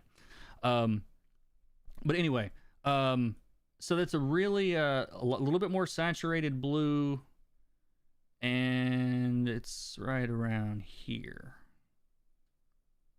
So even though he's chosen blue, it's a deeper, more saturated blue than appears anywhere else on the canvas. It's not close to these other colors here. He's gotten out of that into a different area.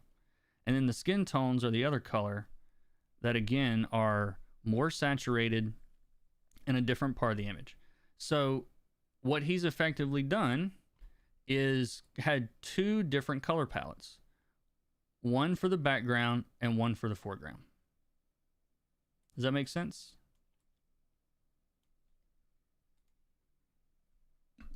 This is going to be left up. Yes. Blue Beetle. Is that what it is? Gotcha. Yeah, I'm going to leave this one up. There is a DVR if you want to go back, and I think you should be able to go back and watch it. So, makes sense? Yes, no, maybe. So when it comes to, let's see, are there any angles on this that look interesting?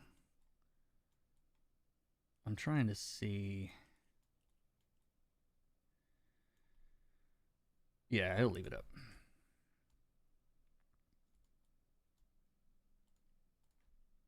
And I forget I think there's a bit of a delay too. So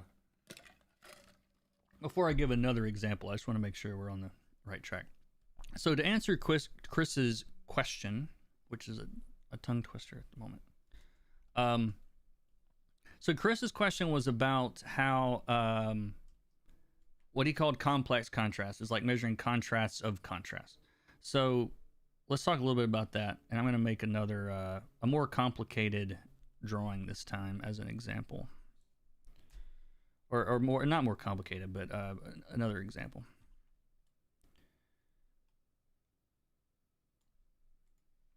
Can you do the same thing with saturation that you can do with values to create separation of planes with image? Yes, that's the whole point of this video, or one of the whole points of the video, is to try to get you guys to see that it is a construct like that we have to work with: saturation, value, hue, as these three different things that describe what a color is. But these colors exist in 3D space, and the fact that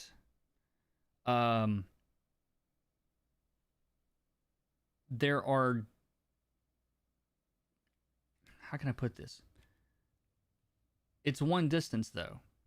You know what I mean? If you missed that early on, the thing that this shows pretty well that has been very difficult for me to try to describe is that, for example, if I want to compare a bright yellow, let me make sure that you guys aren't seeing that. So let me do that and that and that. And make sure I didn't lose my chat, and I make sure you guys are seeing what I want you to see. Okay, good. I don't know why that strip shows up so bright. It's a little distracting. There we go. That's better.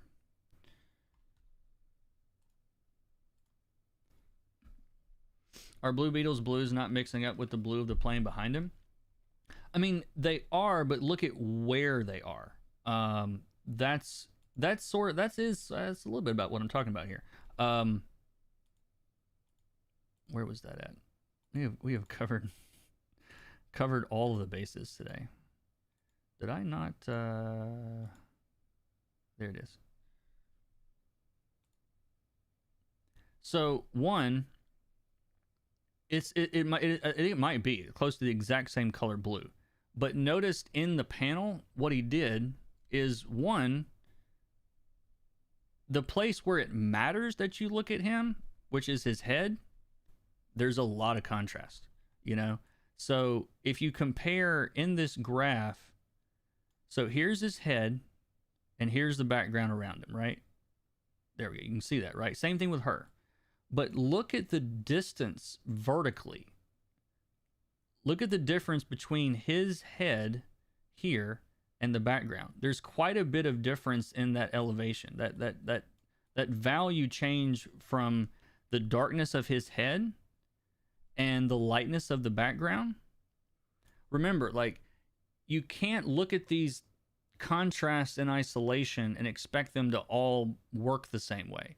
You know, it's like, no, he didn't separate that character from the background in hue, but he didn't have to because he separated it in value. Does that make sense?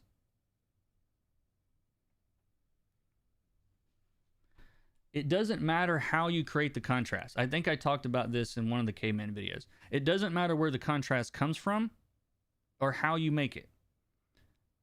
Whether it's value, hue, saturation, whatever, it's a combination of all three all the time, whether you like it or not. And what this is saying is that in the places where that distance matters, there's a lot of difference. You know, you can see how far their heads are from the sky. But in the place that it doesn't really matter as much, you know, across the middle of the panel, the only thing that really matters in this part of the panel is this device, I guess, whatever this is. So if we zoom up to just this part, okay, and actually what I'm going to do is I'm going to mask off everything except that little part. I did the opposite of what I wanted to do. And this goes to Chris's question about contrast of contrast. So this is the part of the image where the blues match, but he separated this with hue and saturation instead. Okay, so there's still separation between the thing that matters and everything else around it. You know, it's just at a different scale. We're working at a very, very small scale here of just a small part of the image that has a small, subtle focal point, you know? And so you've got a lot of colors that are, you know, relatively close together. This is like the line art is this bright down here. But you can see the value of that microphone thingamajiggy is higher than everything else around it, and it's less saturated. So to see that in this system, the 3D system, so this blue falls about right here, and that microphone is brighter, less saturated, and a little bit bluer, almost toward purple. So in that little portion of the image, he created contrast within the contrast, you know? And so the fact that, you know, the background's blue is not really that relevant.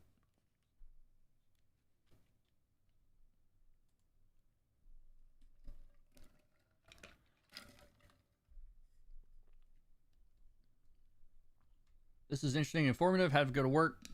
Yeah, no problem. It's a good question, Aqua. And Chris, is this getting you any closer to what you had asked earlier? I still can do a demo of that. Oh, this changes scale. Interesting, as it gets smaller. Sorry, I've played with this more on this stream today than I did last night, just to tell you. Like, I'm seeing this with you guys for the first time.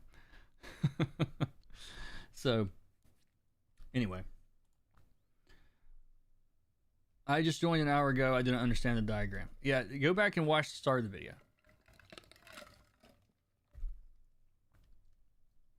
Anyway. What other any other examples that you guys would like to see? Or do you want to see me like I'm gonna build like a little bit more complex quick kind of draft here. Awesome. So let's just get rid of this. Now let me see if I can find an example of what I'm looking for first. And let's see, comic book art. That's probably a little vague. Let's see. I'm trying to find something kind of, what would be like an iconic comic book image that, like, you guys, that everybody knows. You know what I want to see? I want to see what Hawkeye pages look like in this. The David, is it Aha? How you say his name? Because one, his art's amazing, and Matt Hollingsworth coloring is amazing, and so I want to see how this all works. It might be a good example. And then I can show y'all something a little bit more complex if we need to.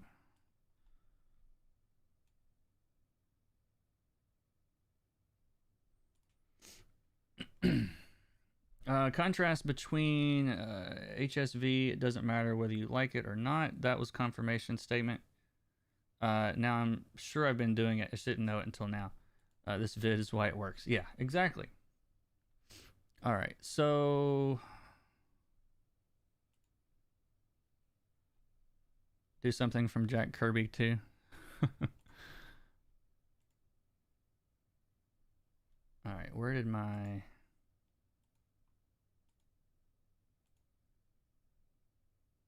Oh, I think I just dragged that over instead of... Sorry, bear with me a moment here. I'm trying.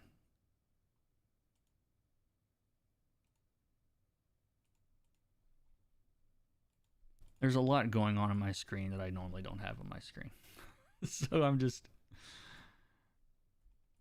And then I'll show y'all, if you'll remind me at the end, I'll show you guys technically. Ooh, this is going to be cool. I can already see this is going to be cool. All right, let's fit it to the screen. Which button is that? That one? All right. This is such a clear indication of how a limited palette works. So looking at the values first. and looking at the drawing. And let's make that even bigger.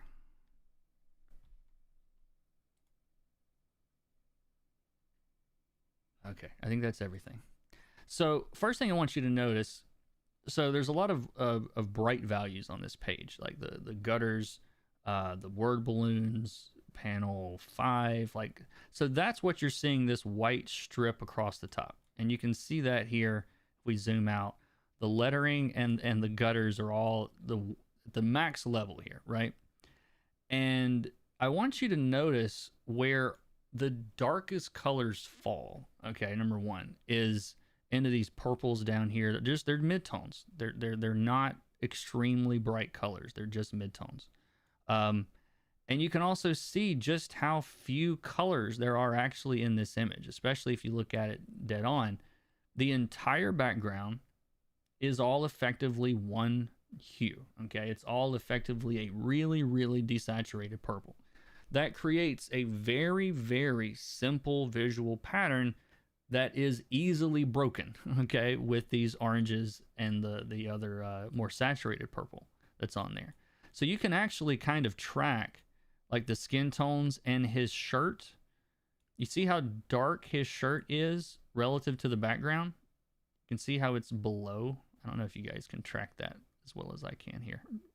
But so on this particular image, I'll just map this out real quick. So on the color picker, this is leaning toward purple, not that saturated, and not very bright. So like right there. So like that's the color of Hawkeye's shirt.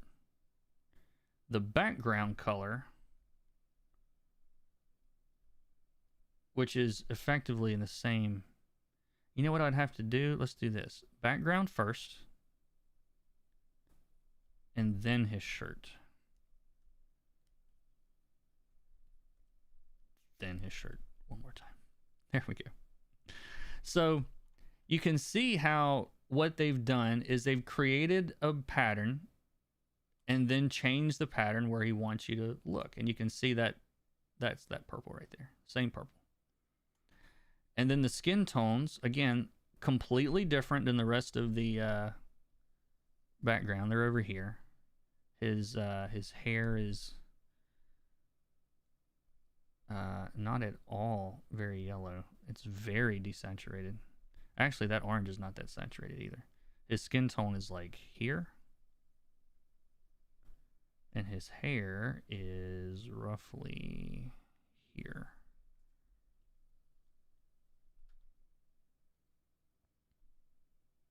So, now can you see how this big circle is the pattern? And then he broke that pattern in two different ways. He got brighter, he got deeper purple, darker on his shirt. That's a change. It's a change. It doesn't matter that it's contained within the same color, the same hue, about the same saturation level, but the value is different. They just change the value. And then in the other places, again, the skin tone and the hair are just unlike everything else on the canvas. And so it's a very simple, limited palette. Hellboy? Dave Stewart's all right. Yeah, he's okay. Let's see. Dave Stewart, Hellboy.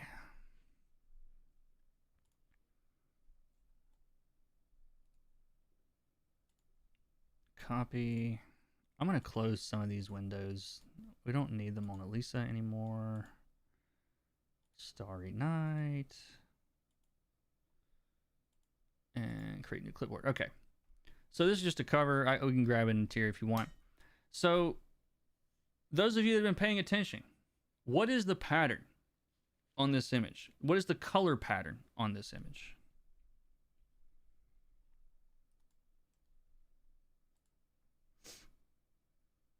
In the background. This is an easy one.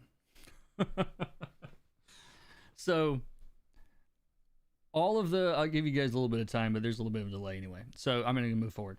So all the background on this is all effectively one color. there's yellow and there's the brighter yellow. And so that bright yellow, let's go back over here. And we're going to make a big yellow spot. Let's see, it's pretty saturated. A little bit more than halfway.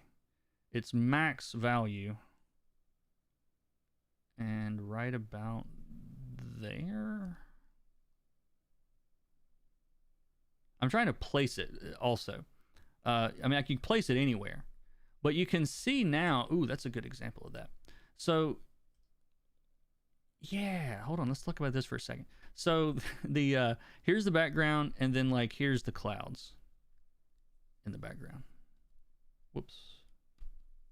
There we go. Now, I want you to notice what happens if I take those same two colors and put them on the other side of the color wheel.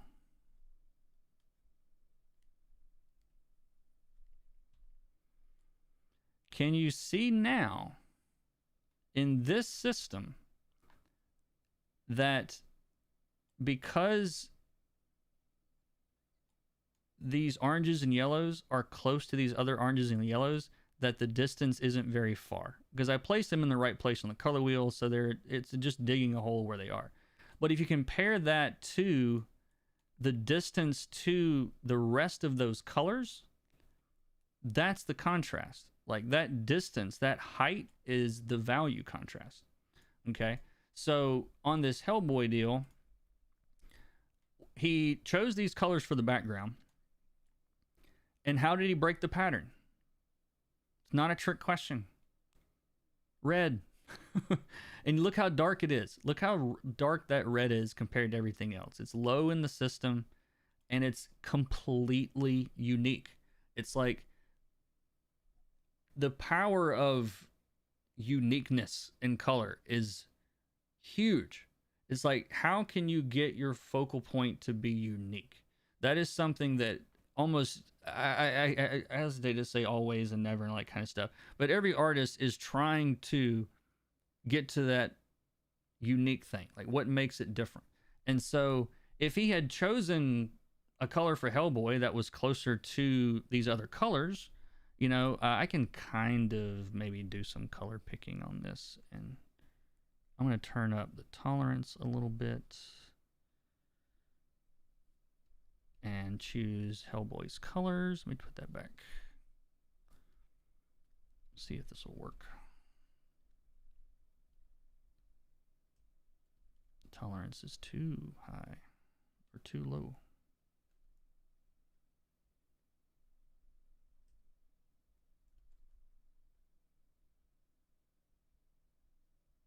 There we go. Oh, you can see my quick mask hopping in and out there. That's cool. So anyway, we don't need all of this stuff selected. I didn't really mean to select that or any of that or that or that. Okay, so I only basically have the red on Hellboy selected. So if you can imagine, I'm going to fill this with the background color.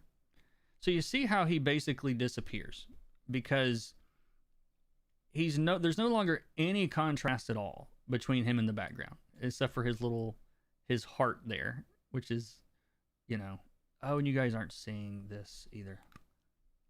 I just realized that. Sorry, there's a lot to keep up with.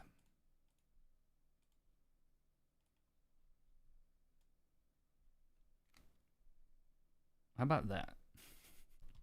Is that any better?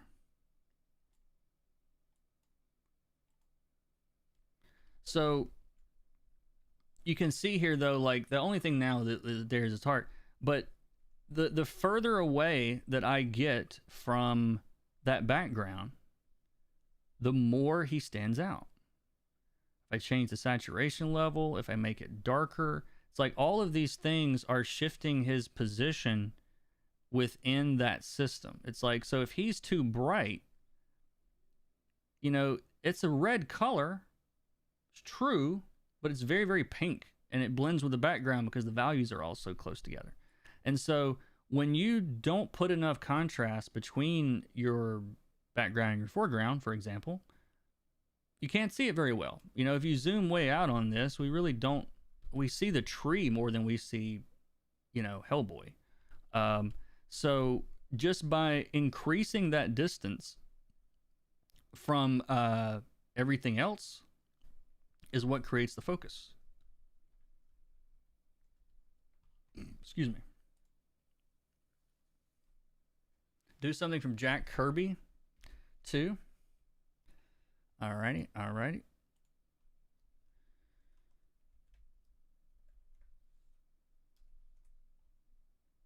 All of his old stuff had some crazy colors.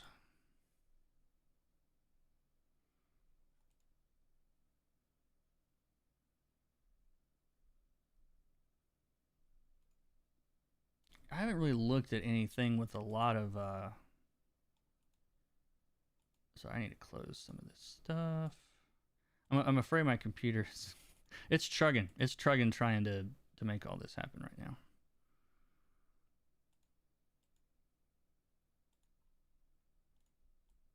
All right, that should be good.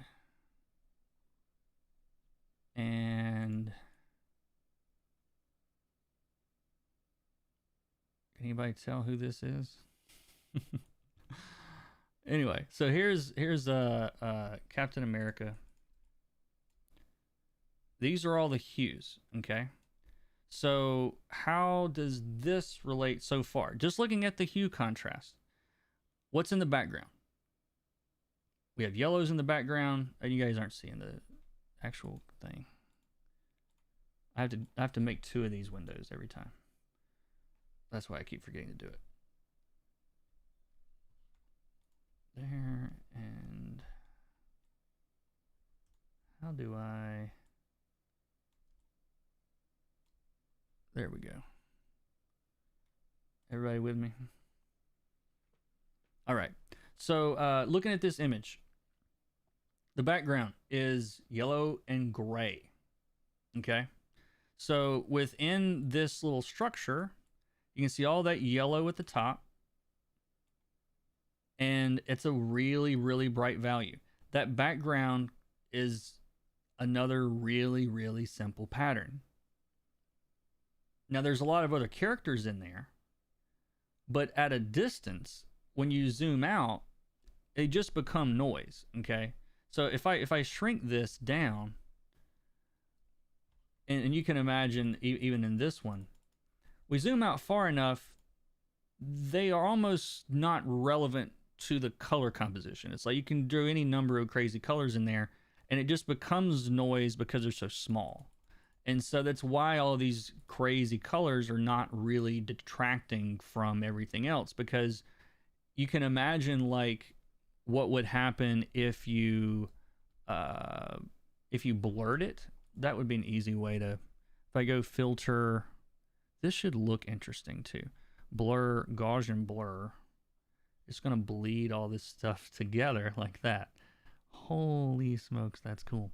Okay, so, but now you can sort of see the simplification, all right? So you've got the, and I really want you to look at the comic itself, but you can kind of see how all of these little different color details going on down here all kind of just blur. This yellow background and Cap's white and blue are very different from each other. So if we take this, let's undo that. And let's get rid of these colors. I'm going to choose the yellow, that is like printing yellow. Like pure, the yellow ink.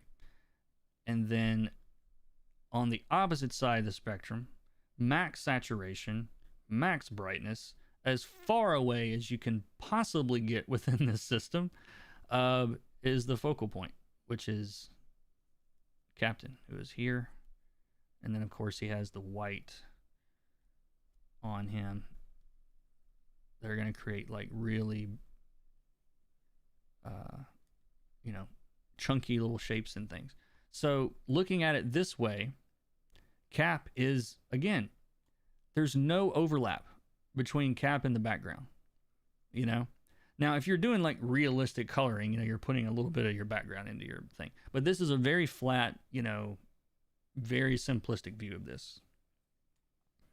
So it's still the same principles. It doesn't really matter who colored it or what kind of art it is. You're taking things and making them different from other things. Like as crazy as that sounds, and simple as that sounds. Makes sense? A little bit, maybe? Daredevil did a lot with contrast between the red and super dark. Yeah, exactly. I saw an amazing cover by somebody yesterday. It was just basically a black and white background with a red Daredevil. Like, it's the simplest, rawest form of color theory. And it's the same principles regardless of what it is. It's a matter of, you know, just making sure you have enough distance between all your different elements and making sure that you have lots of peaks and valleys where you want the audience to look and simplify things where you don't want them to look. And when I say want them to look, don't want them to look, I don't really mean it that way. I mean like just visual importance. You know, Cap is more important in this than the people behind him visually. You know, he's bigger and, you know, center of the thing and all that stuff.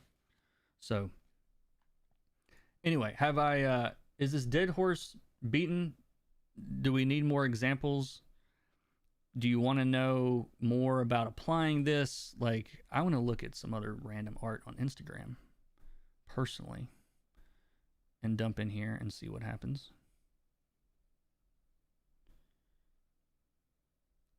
Oh man, I forgot about that. Where did, okay. So this is cool. This is Bill Sienkiewicz. This piece, I don't think he, did he say this on Instagram? I remember seeing this on like the VHS box at Pizza Hut. I swear. I'm about to put that in here. Hold on.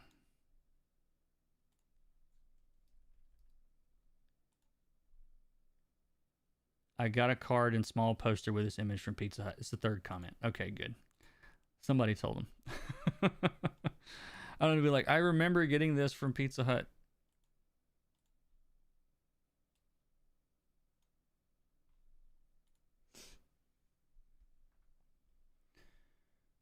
Find something that has a lot of gradients. Okay, I'll do that too.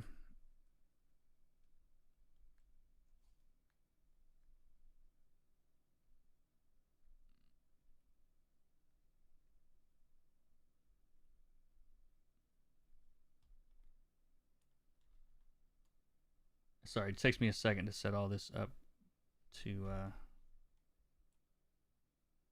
there we go.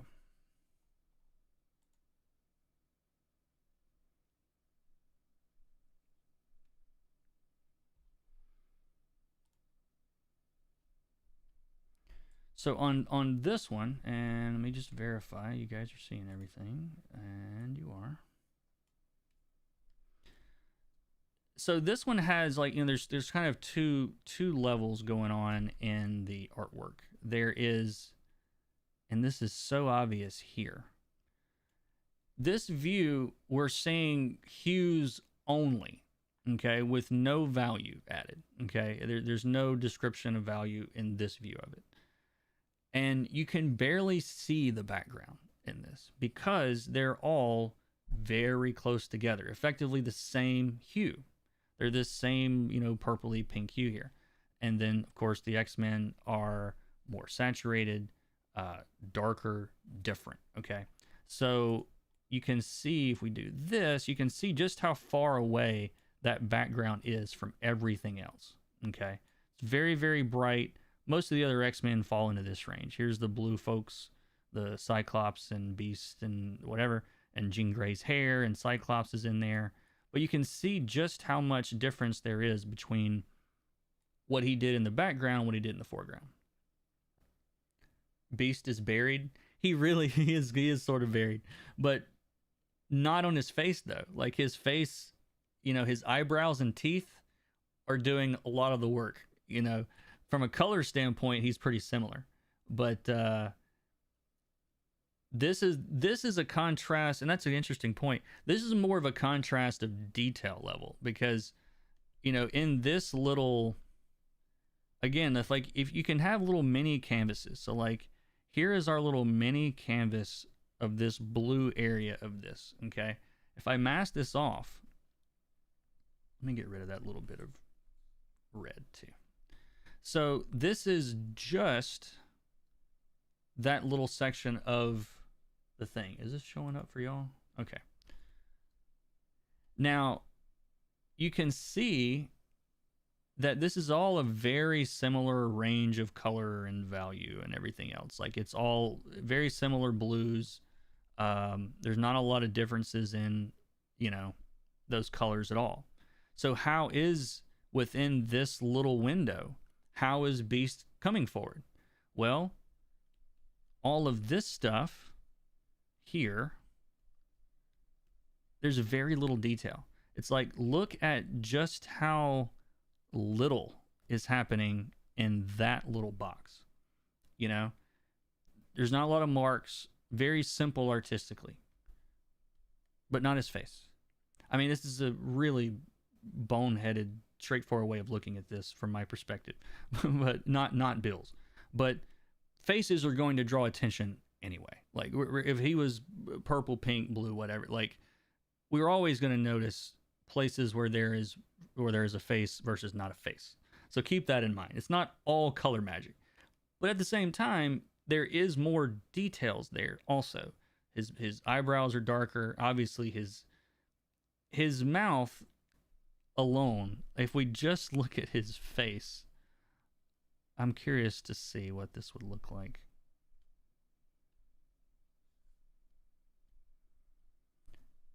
So yeah, you can see his teeth up there at the top. They're very, very bright. That little spot right there. Like, look at how far away that is from everything else on his face, you know? And so, like, that's creating a lot of contrast with a very small shape, you know? It's like the smaller the shape is, the more contrast you have to have, you know? If for some reason, like, let me back it up again. If for some reason, like, his mouth was not that big, and I'm going to use the new fancy liquify tool somewhere I have that thing set up. Yeah.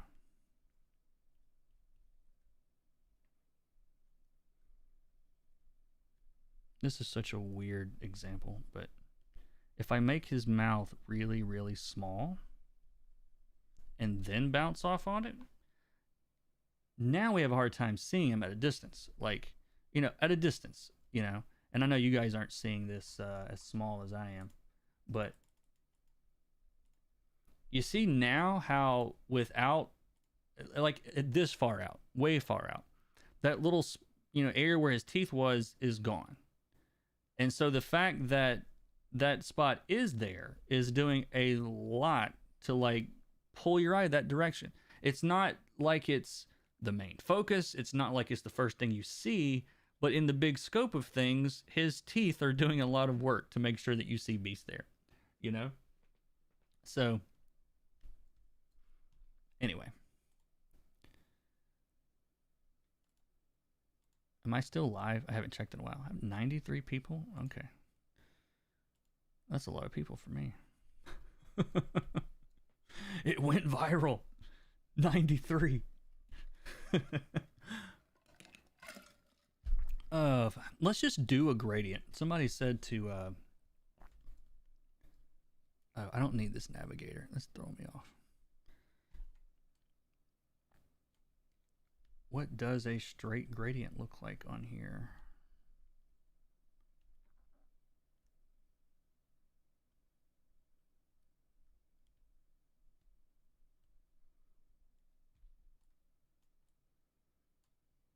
Well, isn't that pretty? That is fascinating. So, yeah, we could totally technically, like, I mean,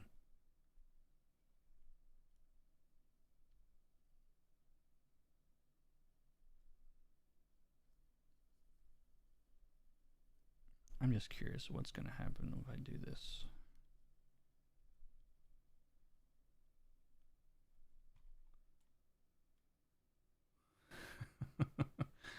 I feel like that old commercial.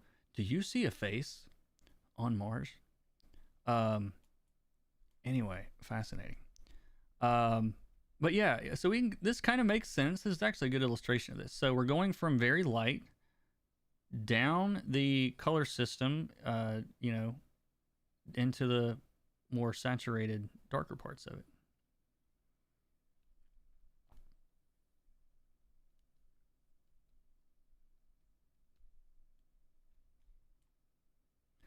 Man, this is so subtle that, like,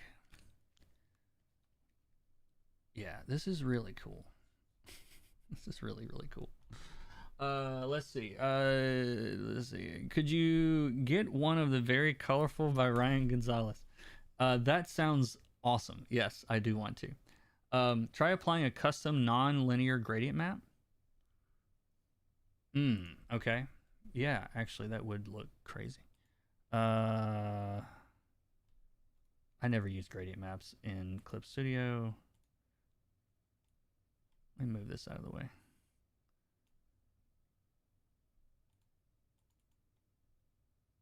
So that's like black to white.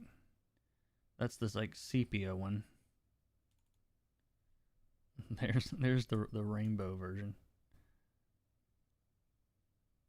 Yes, this is so fascinating to me. Thermography.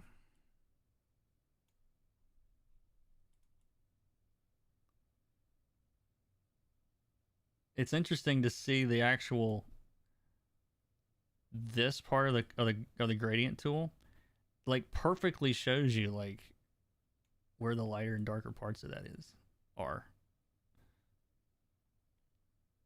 Anyway, let's see what else. Ryan Gonzalez. I love Ryan's work so much. I have told her so many times on Twitter. And let's see. I'm just going to grab the first one that I see, which is a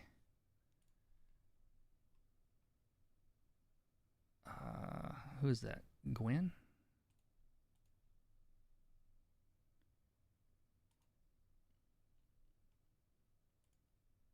And I'll show you guys also what I'm looking at.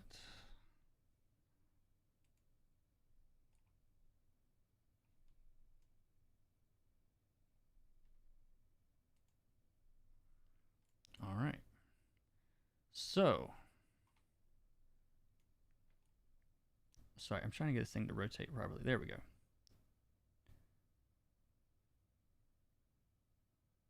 So even though, she's using every color in the rainbow, literally, notice how she's creating changes, okay? How she's creating differences. So,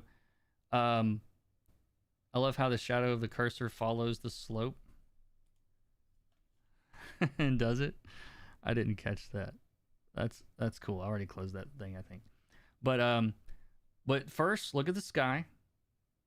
There's it's a simple sky, okay, color wise.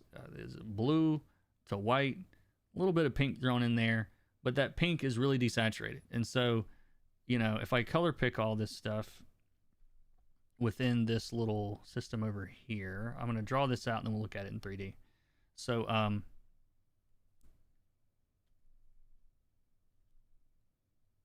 we got like this blue and white, and that is about as pink as it gets. Not that pink. Right there. So on the background on this, you can see those 3 discs right here. Those are almost exclusively all the colors that are in the background. I mean, technically, there's gradients in between all of these, but those are like the 3 core colors that are being used. And what else did we see about the background? We can't tell that in this view because it's hue only, but if you can notice this in the actual artwork, the sky is pretty bright. It's brighter than the everything around it, as far as the compared to the other background elements, I mean. And it's subtle, but between the clouds and the blue, the average of the sky is a little bit brighter than everything else. The other thing that's different, though, is the saturation levels. It's all, some of this blue up here gets really saturated, but it gets less saturated toward the bottom. And then, like, for example, all of these colors in the background, and there's a huge variety of colors. I mean, you guys can see on the actual thing. There's reds, yellows, purple. Literally the entire wheel is in there. But those colors are relatively dark. All the reds and the purples and the deep blues, those are all really dark colors on this particular image. And so if I pick those over here, then that's like here. And there's that yellow. But I want you to notice, like, these colors are not in the same place as the sky. Not within this structure at all. And then there's pinks and purples and magentas and all sorts of really, really crazy colors in here. So you've got a bright blue background, mostly. You've got the middle, as far as these buildings go, that's the sky. As far as the buildings go, darker values. And then as far as Gwen herself, a lot of white, really, really bright values. So she's using pink and purple and white on the character, and she's using pink, purple, and white in the background. Not white, but they're all darker. So they're in a different part of the waveform. You can actually see, these little white chunks here. That's from Gwen, and so those do kind of come forward even in this waveform. You can kind of see them. But anyway, she's using a massive variety of options around the hues, but she's still controlling saturation and value in them, and again, like, she's one character in the center of a cover. So it's not like, oh my God, let me make sure that these colors are all completely all delineated and separated, because otherwise the audience might get confused. You know what I mean? She's using a narrow range, but she's still creating differences and making sure that, these colors on her hair, you don't see that skin tone really anywhere else. And especially you don't see that skin tone next to, like, the saturation of her hair, and some of the other stuff. So really cool to look at, though, in this format. What all views do I have here? Again, it's isometric.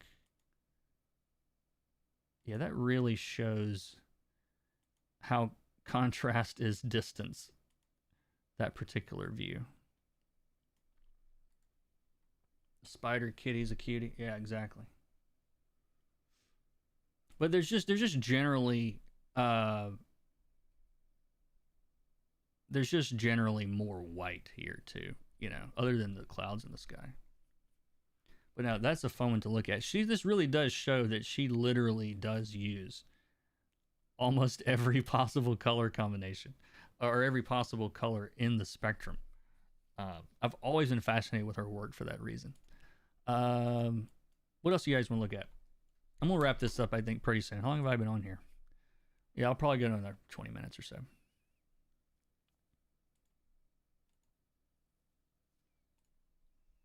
I really want to know who it was. Give me a second. There was a guy I found yesterday, and I can't think of his name for some reason, but his art was also, like, super stark in this way that, like, and I'm not going to be able to pronounce this name. Gigi Cavanago.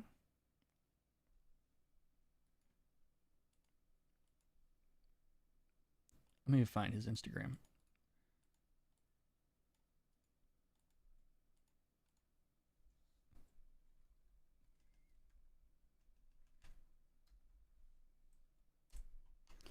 This guy to me is like, he is working with like the purest form of this in all of his work. Like he just takes these principles and just cranks them as far as they can go. And I love it. I love it. I love it. I love it. I want to buy all this guy's artwork now. And it'll be another good example for this thing. And then we'll maybe wrap it up after this. So there's that. And that. All right. Let me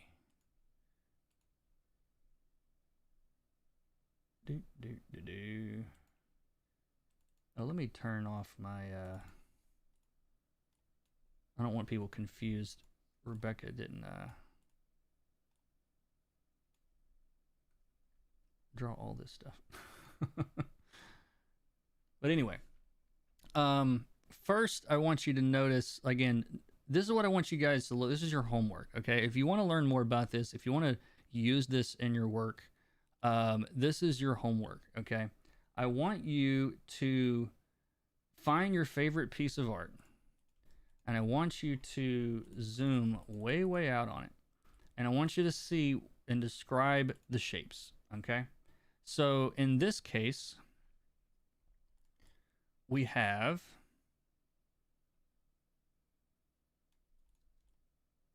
it would be helpful to see these in a 3D saturation wheel so we can see the patterns formed by the gamut of the... Oh, okay. Yeah. I know what you mean. Let me grab one of those real quick while I'm thinking about it. That is interesting. We could like compare the RGB gamut and the CMYK gamut even. So much of this, I've got videos where I was like, I wish that I had this when I made that video. That's happened so many times. But let me see if I can find that. I'll link his Instagram in here too. This artist. Go follow him and just go through his feed and just have your mind blown, basically.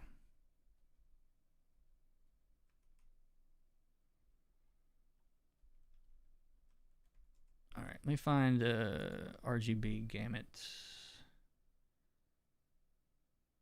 I'm trying to find one without a lot of messiness on it,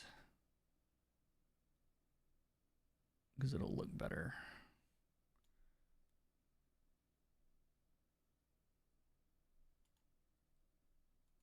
This should work. Copy. I'm gonna get back to that guy's art. Give me a second. I want to look at like everything.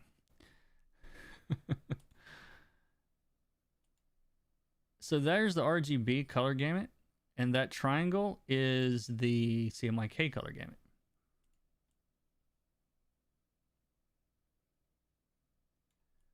That is wicked. Okay, so unbelievable. So you can see how, like, man, it just drops off a cliff.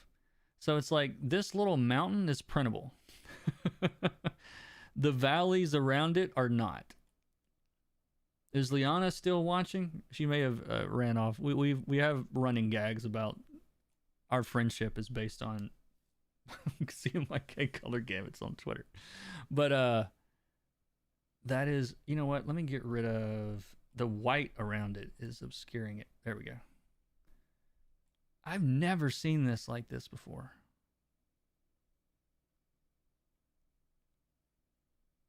I'm just blown away. I'm just totally blown away. Am I still online? It got quiet. I'm always paranoid that I'm kicking myself offline. No, it's still going. Okay. So dang, that's cool. So I don't know. I'm nerding out about this. So anyway, so with this artwork, just look at how clearly defined the colors are in this, okay? So if I spread this out a little bit, but not too much, we can still see it. You can see how he has a big, cool shape that runs like this. this shape. And then we have a big warm shape. And then in the middle, for our guy, he picks a color that doesn't appear anywhere else on the canvas. That red. CMYK rules. So, but when you guys are thinking about cool artwork, this is what I want you to try to think about, is because this is what makes the cool stuff cool. Family friendly on YouTube. So, but anyway, so what did he do? How do you make this? So, I don't know this guy. I don't know what he did, but I can tell you what I would do. I would, for example, on this, I would grab some of this background color, and let's map this out over here. So this color is like right here. And then where are the other colors in here? We go. It's shifting a little bit brighter, shifting a little bit less saturated, somewhere in there. And there's some kind of desaturated purples in there.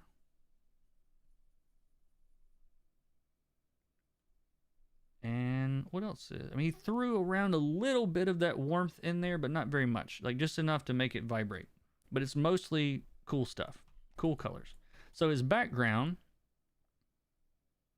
can you guys see that? This will be easier if I, let me do that. There we go.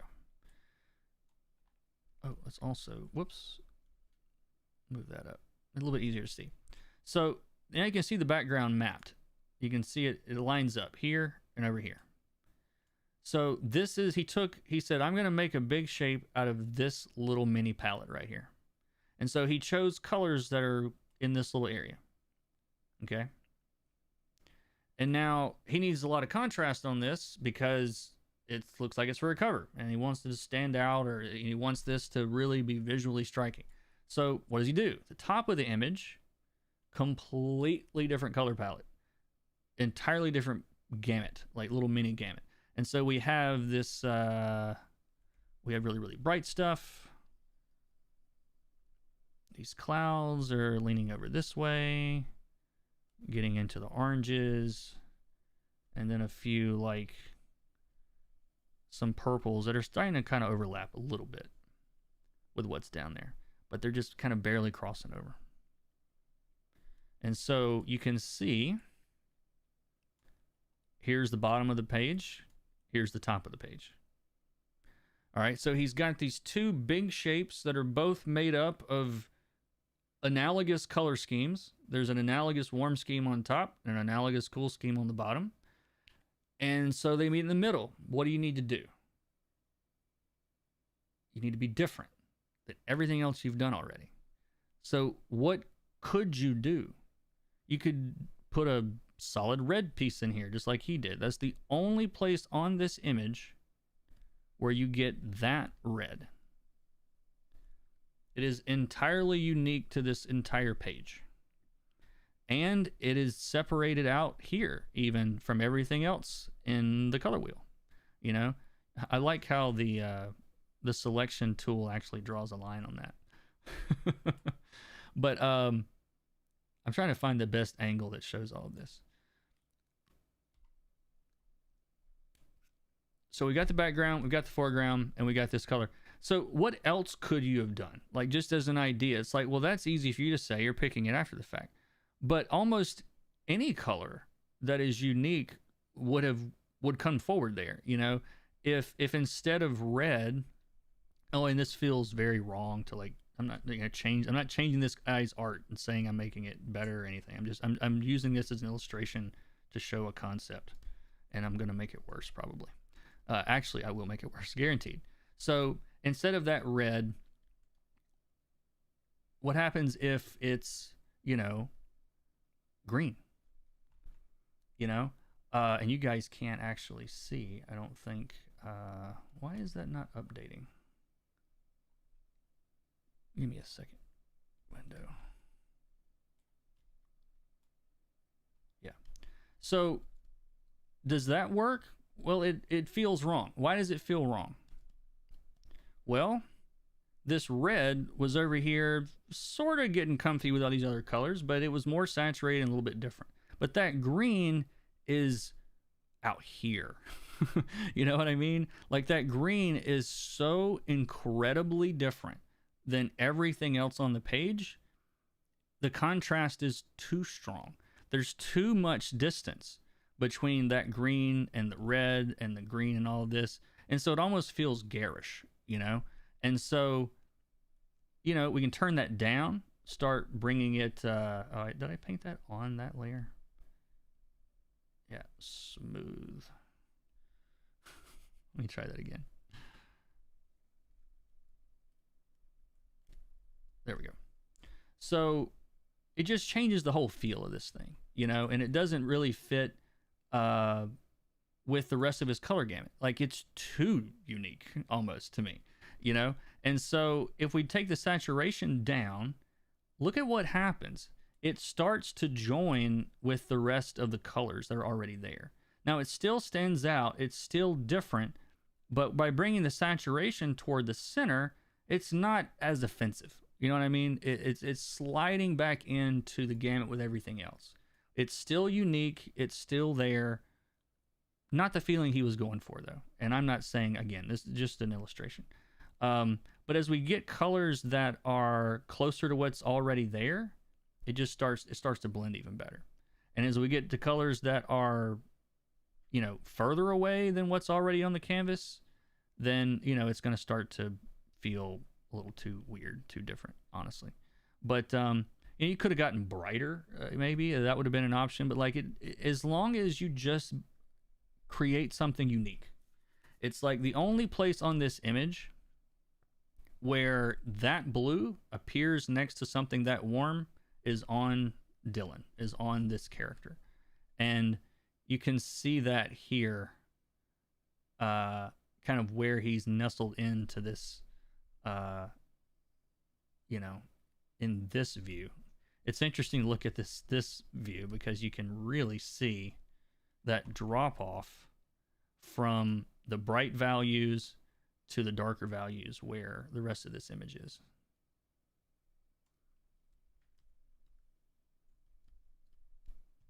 That's cool, right?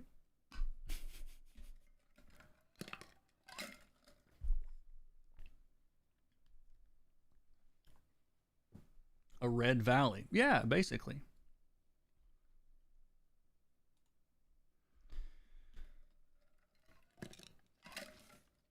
Please don't delete this video. I want to watch it all. I'm going to leave it up. Mosaic filter the art. Oh, yes. Let's do that. Let me make a copy. Out of habit.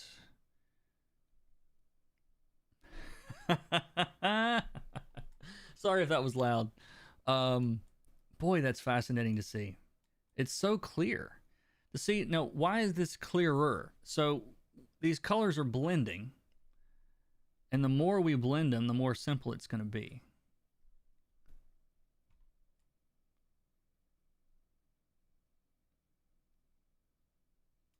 That is fascinating.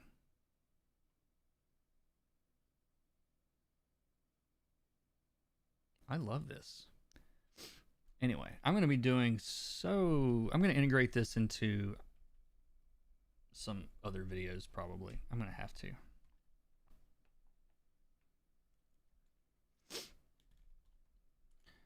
Maybe we could look at a Mobius page if it's not too late. I don't care. You guys throw out artists and I'll look them up. I do want to look up, I'm making a note, I'm going to look up some Jordi Belair stuff in a second. And I want to look up, what did you just say? Mobius, yeah. Mobius is another just master of this. And I've used some of these examples, I think I used this in one of the Caveman Color videos. But it was just a mathematically perfect example of what I'm talking about here. Let's see, let's put that there. And then canvas, new window, over there.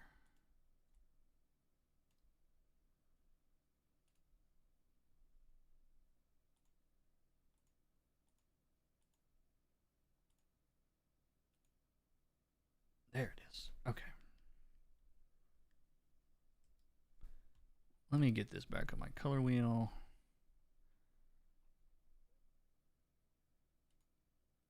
Okay, there's the flat image. Isometric for anybody that hasn't seen this already. It creates depth where everything is brightest, and then we'll point it up to where we can actually see this a little bit better. So I want you to first, and this is a good view to look at this, first look at the hues. All right, so we've got some cool stuff going around. We've got some warm stuff around the edge. And then we've got that bright bird. It's literally up in the air in this system. That is, you can see how different that bird is from everything else around it, right? So the height of this, and I'm hopefully you guys can follow that little bird shape right there. You see this white X? I want you to kind of look at how far away that is from the rest of this. It's literally a waterfall. You can kind of see it. Look how high it is compared to the water, right? This will be easier to see if I pan up. I think. There we go.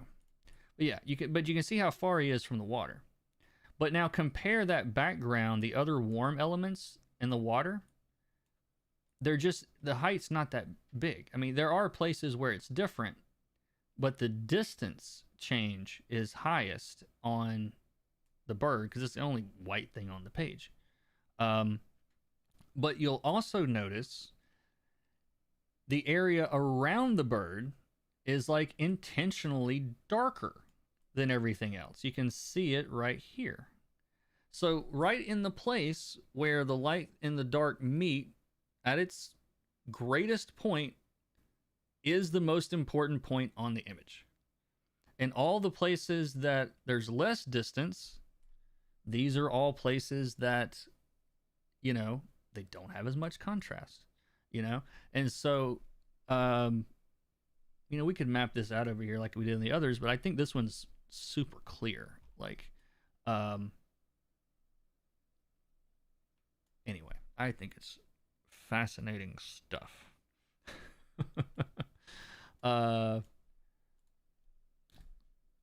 Anyway.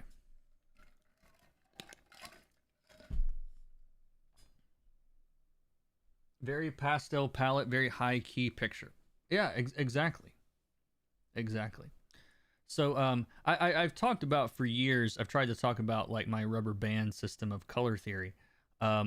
This is by far the clearest way I've had to ever show this, because, you know, if we map this out over here real quick, so like most of the water is like here. Again, very bright. You can see just how bright that is there.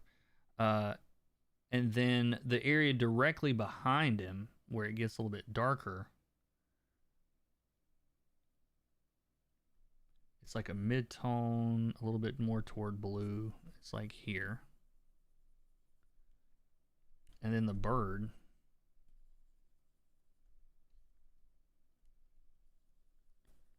is there. So this, you can literally see the contrast between here's the water, here's the bird. Now you compare that to the rest of the canvas, and like that gray, not gray, or is almost gray, that warm orange rock. That's like here. There's some light, like purpley rocks. But you get that we're switching from orange to purple. These are complements right next to each other, okay, in the background back here. But they're close together. Can you guys see that now? I really hope you can see this now, because we've got opposite colors on the color wheel, complements that are also near each other. So guess what? The contrast between them is low. So don't fall into the trap of thinking like, oh, complementary colors are always high contrast. They're not. You know, it's like we could pick a desaturated yellow and a desaturated purple. Now on this, they're going to seem very different because there's nothing else like this on the canvas. But these colors are not that far apart. They're not a massive high contrast difference of color, even though they are opposite on the color wheel. You know? This is really clean. This one is really cool. I had to step away. Oh my god, I love this dude's work. Yeah, I've nerded out about Mobius pretty often. Seems like every few months I go on a Mobius nerd out stream. Let's look at another something of his.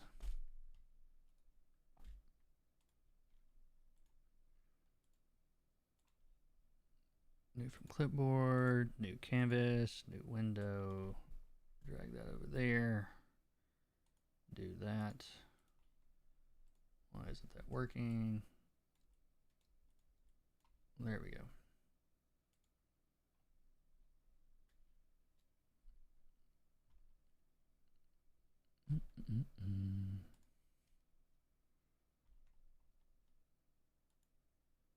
Zoom out a little bit more. All right, so look at how simple this is, y'all.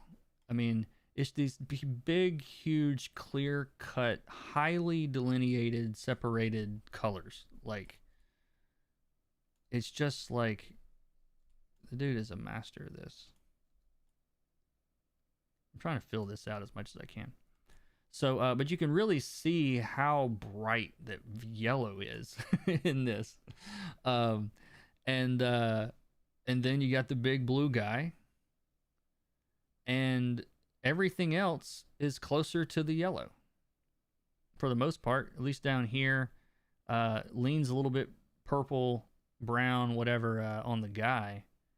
But there's less contrast between this part of the image in the background than there is this part of the image in the background. You know, as far as like the little guy versus the big guy. And the values you can clearly see separated here. So you've got all your bright values are yellow. Your midtones are blue and orange. Yeah. And everything else is basically just browns leaning purple. But is this enough information to for you guys to like act on? Do you think that you need any other examples?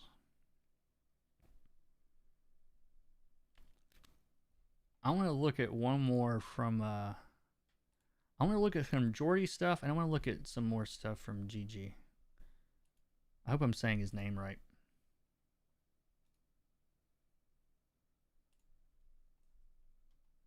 Some of these things, I'm telling you, it's like once you see, you can never unsee.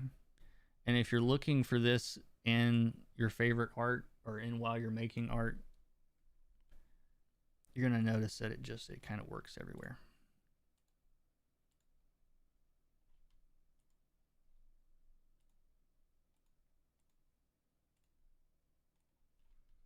This is another one by the same guy, not Mobius, but GG Cabanago. I don't know how you say his last name. But how clear is that here, though? It's like how simple. Whoops, I'm upside down. Or was I? Oh, yeah, there it was.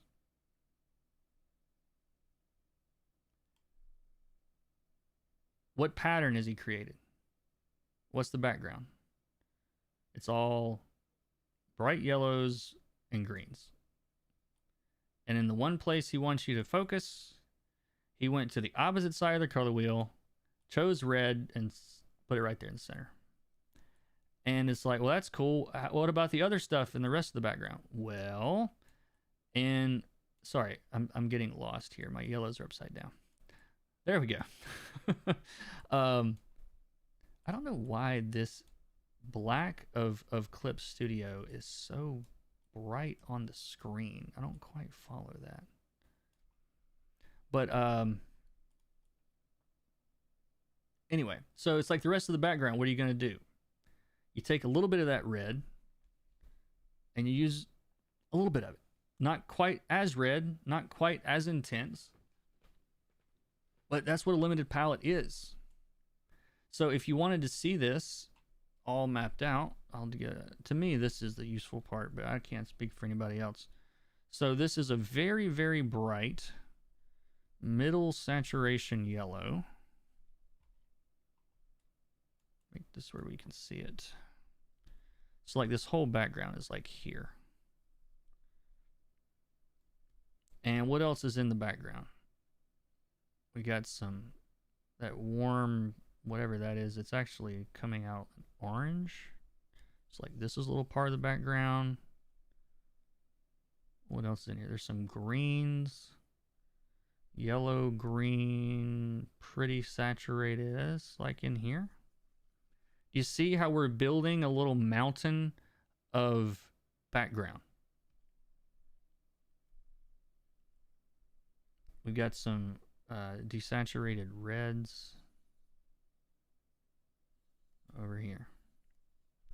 So all of those little discs here that you see on the left side match up with all the background colors, okay? Effectively. You could mix them all from those color choices. All right? You can see that here. And then on the character, that black jacket doesn't appear anywhere else. You don't see anything like that in this image. There's nothing quite that dark. You can see it represented with those two little white specks down there. But look at how different those two little white specks are. Sorry, I'm trying to get rid of that thing at the bottom. But look at how different that is from the rest of the image. You know, that's way down here. And so you can see it creates a valley on this side. And then that red, of course, it's in a different part of the wheel. It's more saturated, brighter, more intense. It's like out here. So all he did was slide a little bit further outside of some of the other colors that are already there. And so here's your background.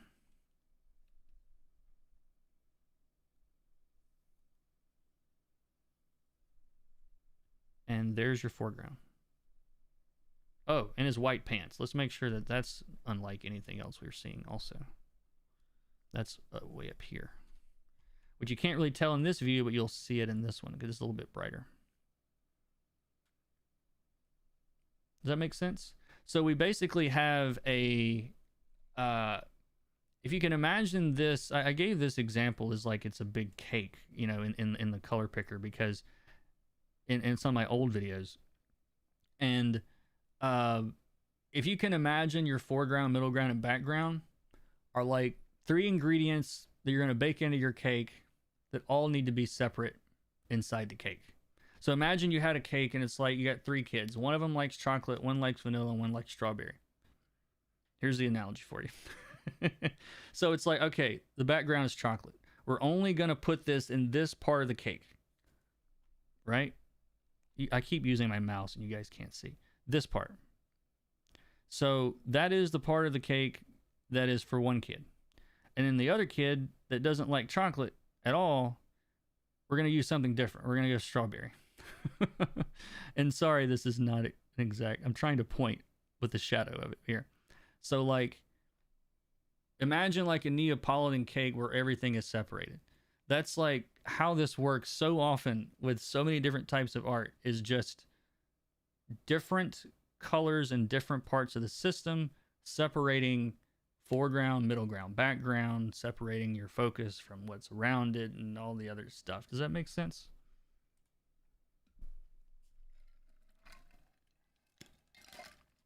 I would recommend going back and watching my Caveman Color series knowing this, because man, I'm gonna have to remake them.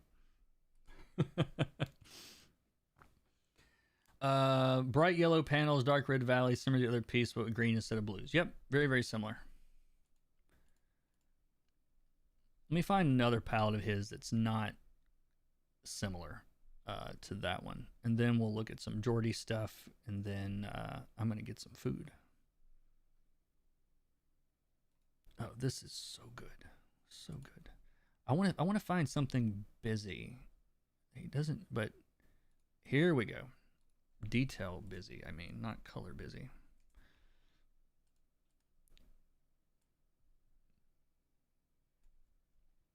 I don't know if this is a panel or a cover or what. Gigi Cavanago is this guy's name. I'm probably butchering his name. I apologize, Europe. Let's see. Do this window, canvas, new window. I should be. I'm figuring this out. I'm getting good at all of this now, right? Let's see. Oh, you meant Gigi? Yeah, like I'm not good at looking up new art. And people, I had somebody yesterday. They're like, I can't believe you didn't know who so and so was. I'm out of the loop. Like, but this was a guy that I'm just like, I'm in love with everything he's doing because it just screams like clarity and simplicity and all this stuff. So this is a great example to me of like, well, what about if I got a jillion things in my panel? You know, I've got a group thing and there's 100 stuff. You know, whatever. Hopefully you can, if you've been around this stream for this entire time, you can already see what I'm about to say. Okay. But this image, it's actually more difficult to read with like a hue only view because he's doing so much work in the values, but you can see the differences here. So like, obviously, like this guy is redder than everything else on the page. He is darker than everything else on the page for the most part. You can see, oh, I'm upside down. Sorry. It would help to be right side up. Am I doing this right? No. Is it inverted? How did I end up? I'm so confused. give me a second.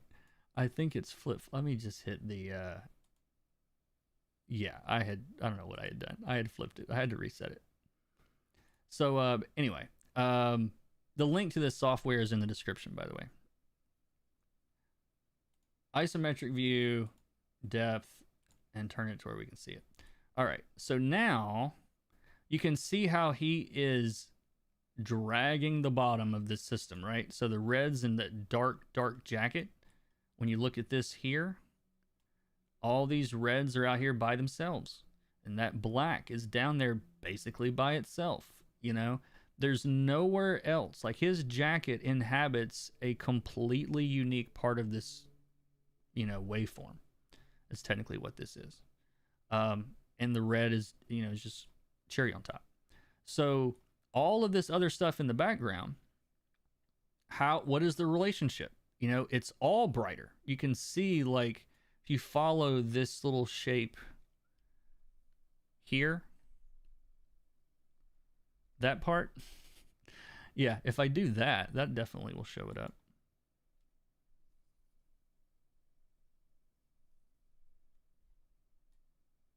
Background. And then foreground.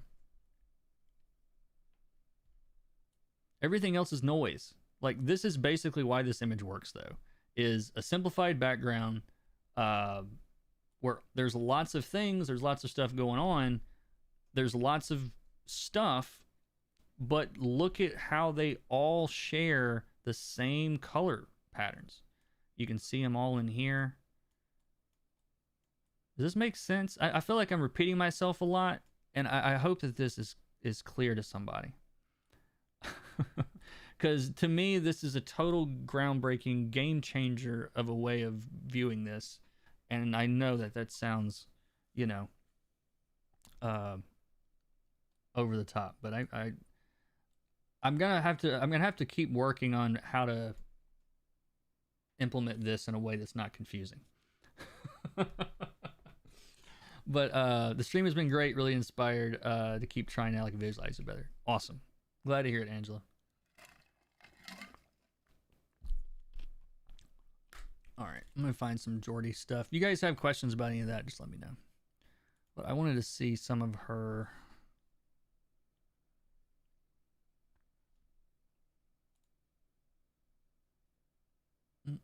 Mm.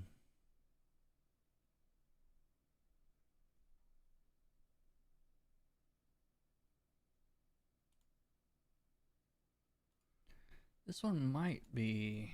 This would be interesting.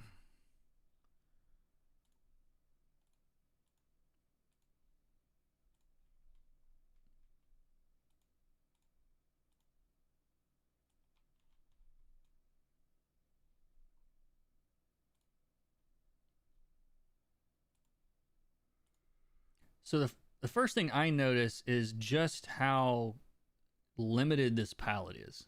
Like, if you, I think Rico Renzi, I think posted on Twitter a couple years ago, and it was perfect analogy or perfect statement. He basically, it's like, if you want cooler colors, and I don't mean cool than like blue, but like if you want better colors, use less colors, and that is what Jordy is a master of. And so you can see just how similar all of these colors are as far as color wise. There's yellows, there's reds, oranges, and a little bit of this like kind of what appears to be olive, which is actually like more orange, just less saturated.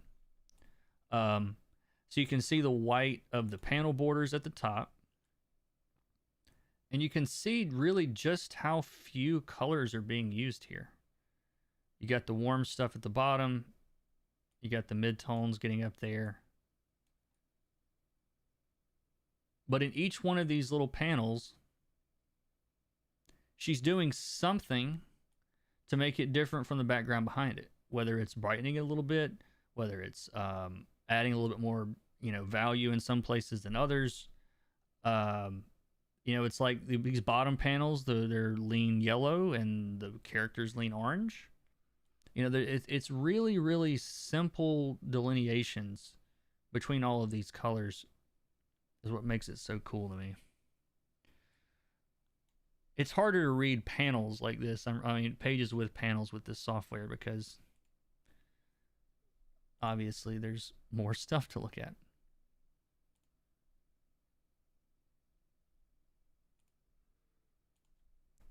So what have I not looked at that I'm curious about for fun, like fireworks? So while I'm pulling up these fireworks, so real quick, and I'll put a timestamp on this. What time is it right now? 3 hours and 16 minutes. So right about 3:16 is when I'm explained what all this is doing. So the link to the software is in the description. It runs in a browser, and you can click on that and play with it. You can upload photos and move them around, do all this stuff. It's completely free. The way that I'm getting this to work for the sake of the stream was a little bit of experimenting last night, but I effectively have 2 instances of OBS running. I have one that is only running a virtual camera. Like, it's got a virtual camera feature. So that is showing... can I show this? Is there anything here that I can't show? No. It looks like this. And this one is, actually, this is the recording one. It's the other one. But anyway, basically, I have one OBS that is taking the window from the site where the software is running and putting that on, a canvas for OBS. And then I'm running the virtual camera on that version of OBS. And then capturing the virtual camera on the other instance of OBS with the other stuff on top. Hopefully that makes sense. This artist makes some limited palette, amazing limited palettes. The graph on the vector scope almost shows an arrow toward the blue within the saturation. Yeah, exactly. Thank you much for sharing this. I've been trying to grasp color theory for years. This has brought it all together. That is great, Aqua. I'm glad to hear that. If you want to support this, by the way, and what I'm doing, most of you guys already know all this stuff, but check the links in the description. I've got courses and Patreon and books and all sorts of things you can do down there. My head just exploded with this. Looking at colors interact, amazing. Thank you for watching. Got to head out. This is incredible. Hope everyone's doing well. Thank you, Liana. I appreciate that very much. Any questions before I wrap this up for the educational part? And now I'm gonna real quick look up some other fun stuff. I'm gonna work on that Wolverine more later. I realized that if I actually spent all the time coloring it, I wouldn't be able to get all this stuff across. But anyway, let me move this over here. I guess technically we can do that. And I want to see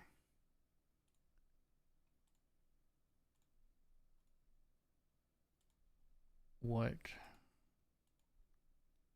this looks like. Somebody want to know about fireworks?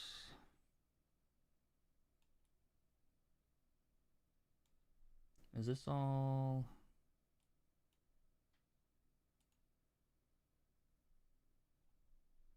Oh, well, you guys can't see the actual photo.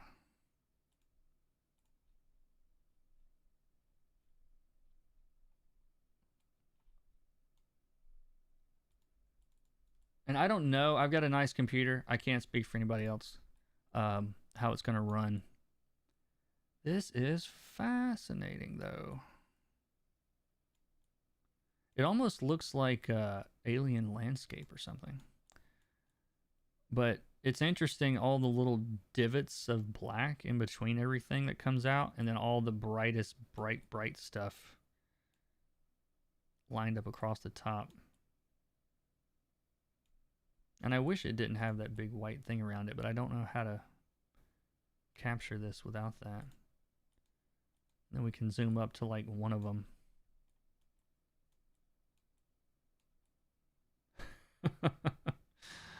How nutty is this? You guys have no idea how validating this was to find. I'm just like, I don't know if any of this color shit makes any sense that I said today. I hope somebody's able to take something away from it. But man, it's been hard. It's been very hard for me trying to figure out a way to make this shareable with the world. It's like the Caveman Color Theory was like attempt 1, and then the Color is a Piece of Cake is attempt 2, that video, which is a better video, I think, but I'm still not crazy about it. It's like, this is what I was trying to show. Oh man. Take those waveforms, feed them into a MIDI instrument as a waveform. I think this software does that.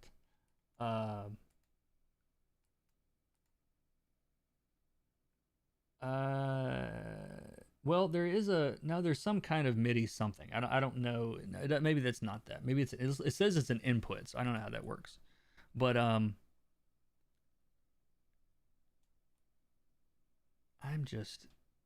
could look at this all day. Like, is this what video editors have had this whole time? Y'all been holding out on us. This is a fantastic tool for teaching this to me.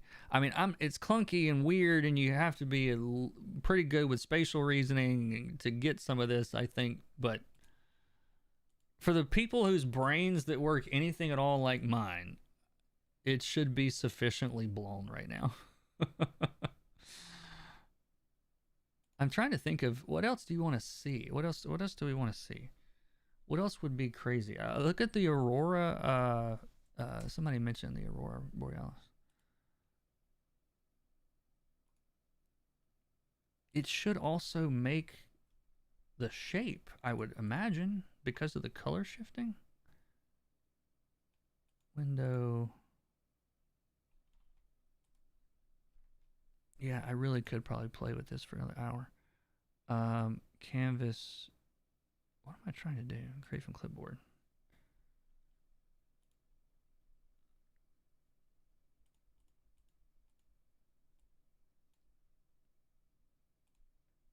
This is a super low res image. Need to find a better one. This is the image. I don't know if that's even real or not. But yeah, you can kind of Like it really, you can actually see the JPEG artifacts on this. Can you see that? The squares? It looks like little plots of land at the end of a mountain. But yeah, all these squares are just, this is a horribly, horribly low resolution picture. So let me get rid of that actually and find a better one.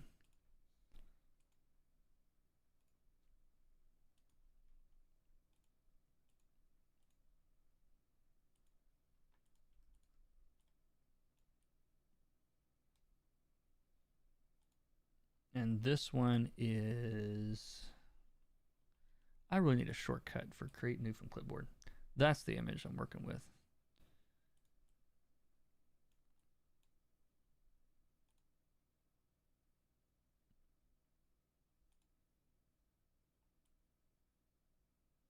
Just fascinating. Like truly, truly fascinating to me. This validates your cake theory 100%. Yeah. I mean, I didn't question that the theory wasn't sound. It's just, I don't think I did a great job. It feels to me, I've said this before, but it feels to me like, you know, the mad scientist is like right on the edge of finding whatever. And he's just like got a stack of paperwork and drawings and like, yeah, you see, like it's, you know, and I'm like drawing arrows in the air and I sound like a crazy person. I mean, I've tried VR apps. I've tried so many different apps. And anyway, I'm very, very happy today to have found this. I want to keep looking at this guy's art because I think it's awesome. And I'm snipping canvases from Instagram because they won't let you right click and save.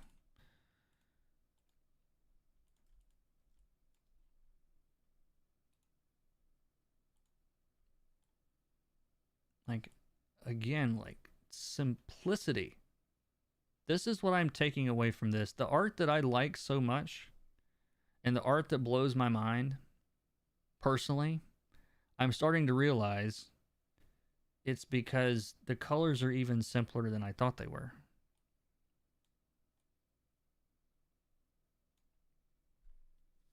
I mean, like in this case, it's a, you know, move this up a little bit. In this case, the background's one color, effectively. We've got a foreground that is an entirely different part of the color wheel, yellow and orange and red. And then mix the two on the character. Basically. Red and the cool side. So it's literally, I want to see this one on the color wheel. You guys are basically seeing me, we're just studying live at this point. Sorry. So let's map this real quick. New layer. I'm just finding the purest form of each one of these colors. So like that red.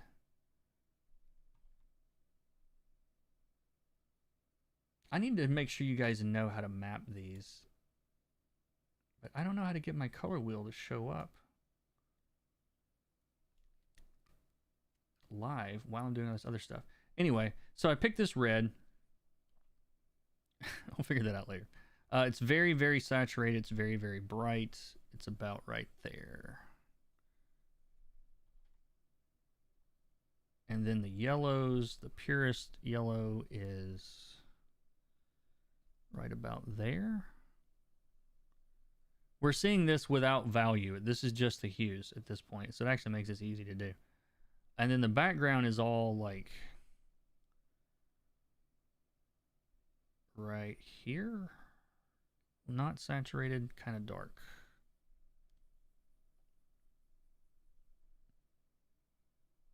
And of course, like in the foreground, that yellow ends up mixing into some oranges. And they're blending out here. So if I like grab a little bit of this and pull it over, grab a little bit of this and pull it over.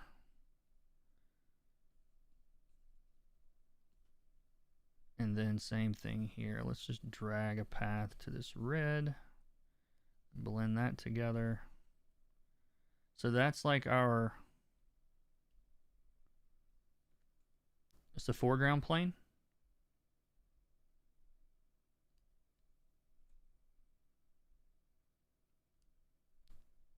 Where is my,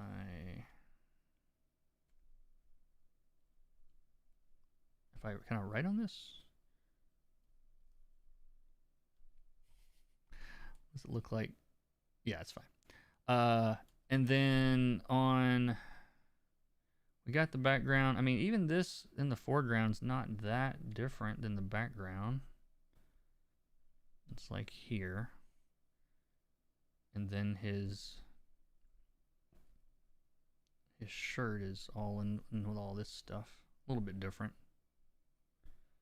And that white value on his face is completely unique, unlike anything else on the image. Where have you heard that before? It's right about there. So when you look at this in all three dimensions, you can see, where's a good angle for this? But you can see how we've got like this little gradient of area here for the foreground, our background's over here, and then the character is just a mix of those two, effectively, with that bright pink put in there for good measure. You can really see how different that bright pink is right there compared to everything else.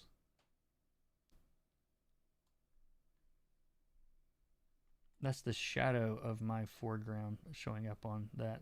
That is cool. I just can't, you know what other thing I haven't done is any kind of like rough brushes. Because I think technically,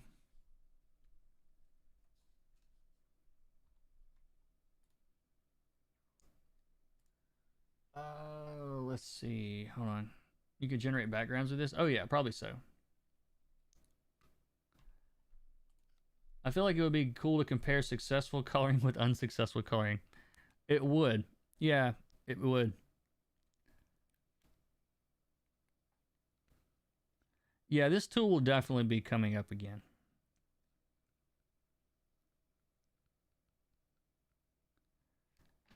Basically an atmosphere with accent gamut, right? The accent supplying the points to points of lesser interest. Yeah, basically. Oh, I forgot. I forget something at every stage. This is what I was trying to show y'all. Sorry about that. That's the final. But yeah, I can't get over how clearly defined these things are.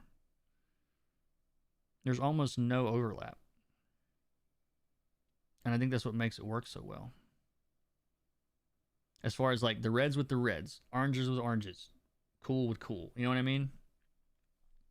There's a link to this in the bottom of the description. It's called Waveform. It's free. It runs in a browser.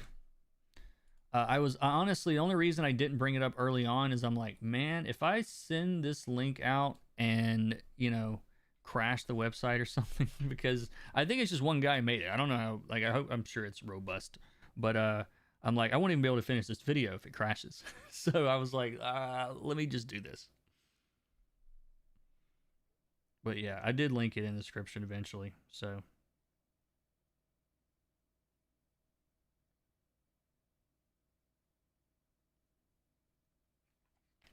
anyway, questions, comments, concerns before we wrap this up. This has been so much fun. I have had an absolute blast playing with this today. And I don't really want to stop. I want to look at some photos, but I'm also starving.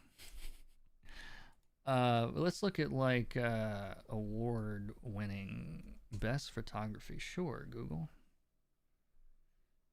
Because the thing is, like, these principles are so universal.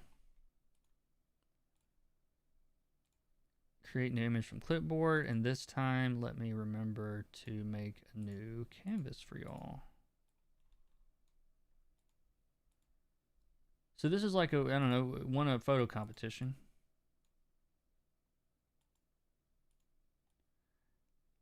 And I want you to notice before, well, you guys can see the photo, but you can find that like mid-tone background. You know, that's where most of this image lies. That right across the.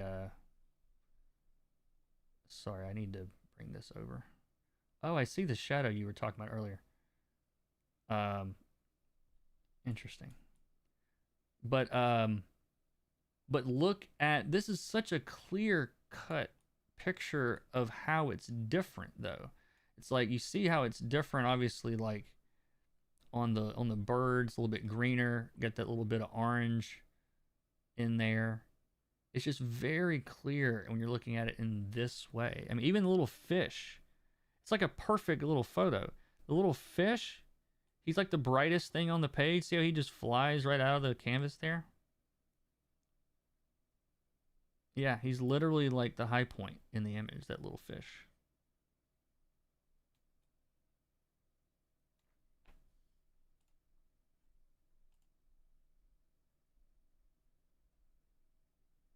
Oh, this is a great picture. Okay, last one. Last one. And then I'm getting off here. Where is, let's see, new from clipboard. And new from clipboard.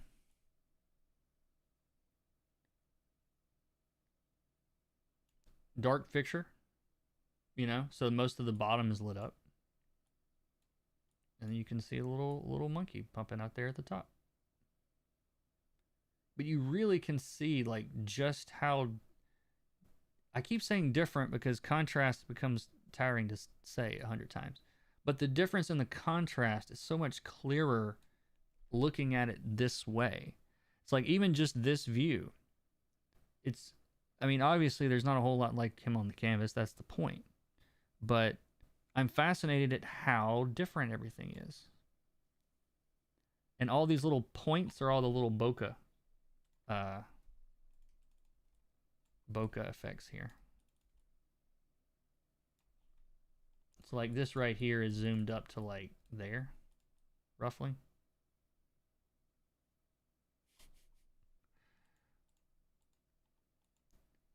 What a long, rambling, weird-ass video that sit on YouTube for a while. But I hope people find this video. I really hope it like gets some people to open their eyes up about all this stuff. And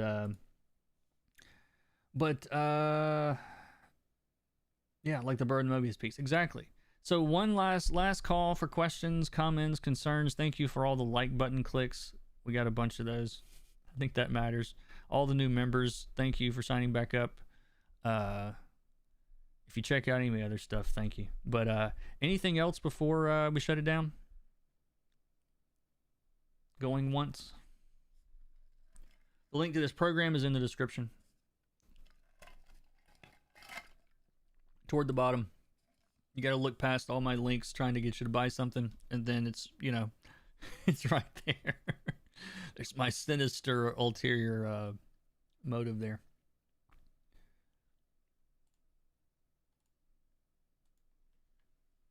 This was so cool. House of Nerd. Hello. Are you the House of Nerd with the podcast?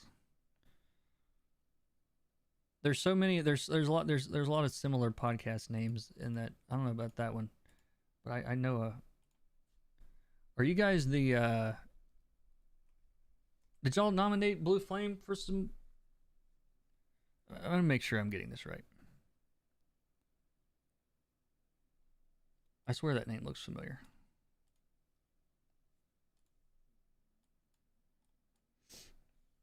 Will this be a public video? It's public. It's going to stay public. I'm just going to leave it up.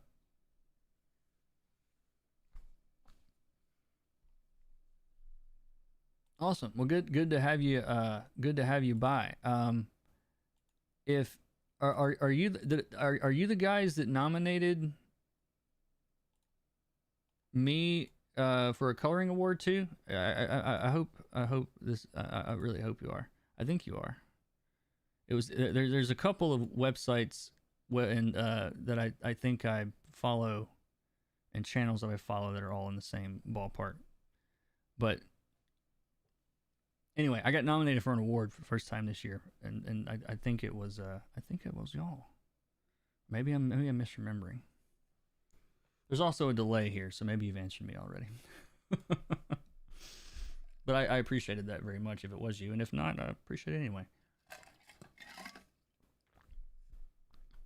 Okay, good. I didn't trust my memory. Thank you so much for nominating me for that. I think I told you in a comment or something. But I've been coloring for 10 years. I never been nominated for anything, and so it was like, you know, I had a little moment there, you know. It was very cool. It was very cool. It's nice to get validation. It's like Eisner's, you know, but nerdies, that's where it's at. I mean, honestly, truly, to me, the fact that like a small website or you know, a relatively small group of people notice anything at all that I've ever done or a book I've worked on is always a good thing. So I appreciate that very much. I don't know if I got a chance to tell you in person, so now we have. Thank you for showcasing this. Thank you, Chris. Good questions. And now I have something we can pop right into. And the next time I'm off on one of my weirdo tangents trying to explain something, I'm like, well, let me show you this. All right. Well, I don't see any more questions, guys. Thank you again. I know I keep saying it, but this has been a lot of fun. I hope this video gets through to somebody. And if you have questions or especially if you have insights into the waveform stuff because of your own industry, maybe it has nothing to do with what I've been talking about. But if there's anything that you've noticed that I didn't pick up on, because I'm not an expert at them, leave me a comment or send me a message or something, and just let me know if there's some aspect of this that you know, could be improved upon. Because I definitely want to. I want to find a way to integrate this without scaring people away. You know, because this is I mean, a lot of you guys have heard the stream is now over, and I'm talking to my, you know, 20 people that are here every week now. I see y'all. Hey, Masato, Arjun, Angela, but they have heard me, my core audience has heard me try to explain this so many times, so many different ways, and every stream I get to the end of it and I'm like, I didn't get there. Like every single stream I'm like, I didn't make it work. Like their minds are not blown enough. It didn't click. Like, because when it clicks, you know, there's going to be a reaction. And like today, I got that reaction. That's when I'm like, they see it too. Okay, cool. I'm not crazy. Oh man, it's something, y'all. It's something. But yeah, thank you all so much. I appreciate you all very much. And we'll do this again soon. Take care.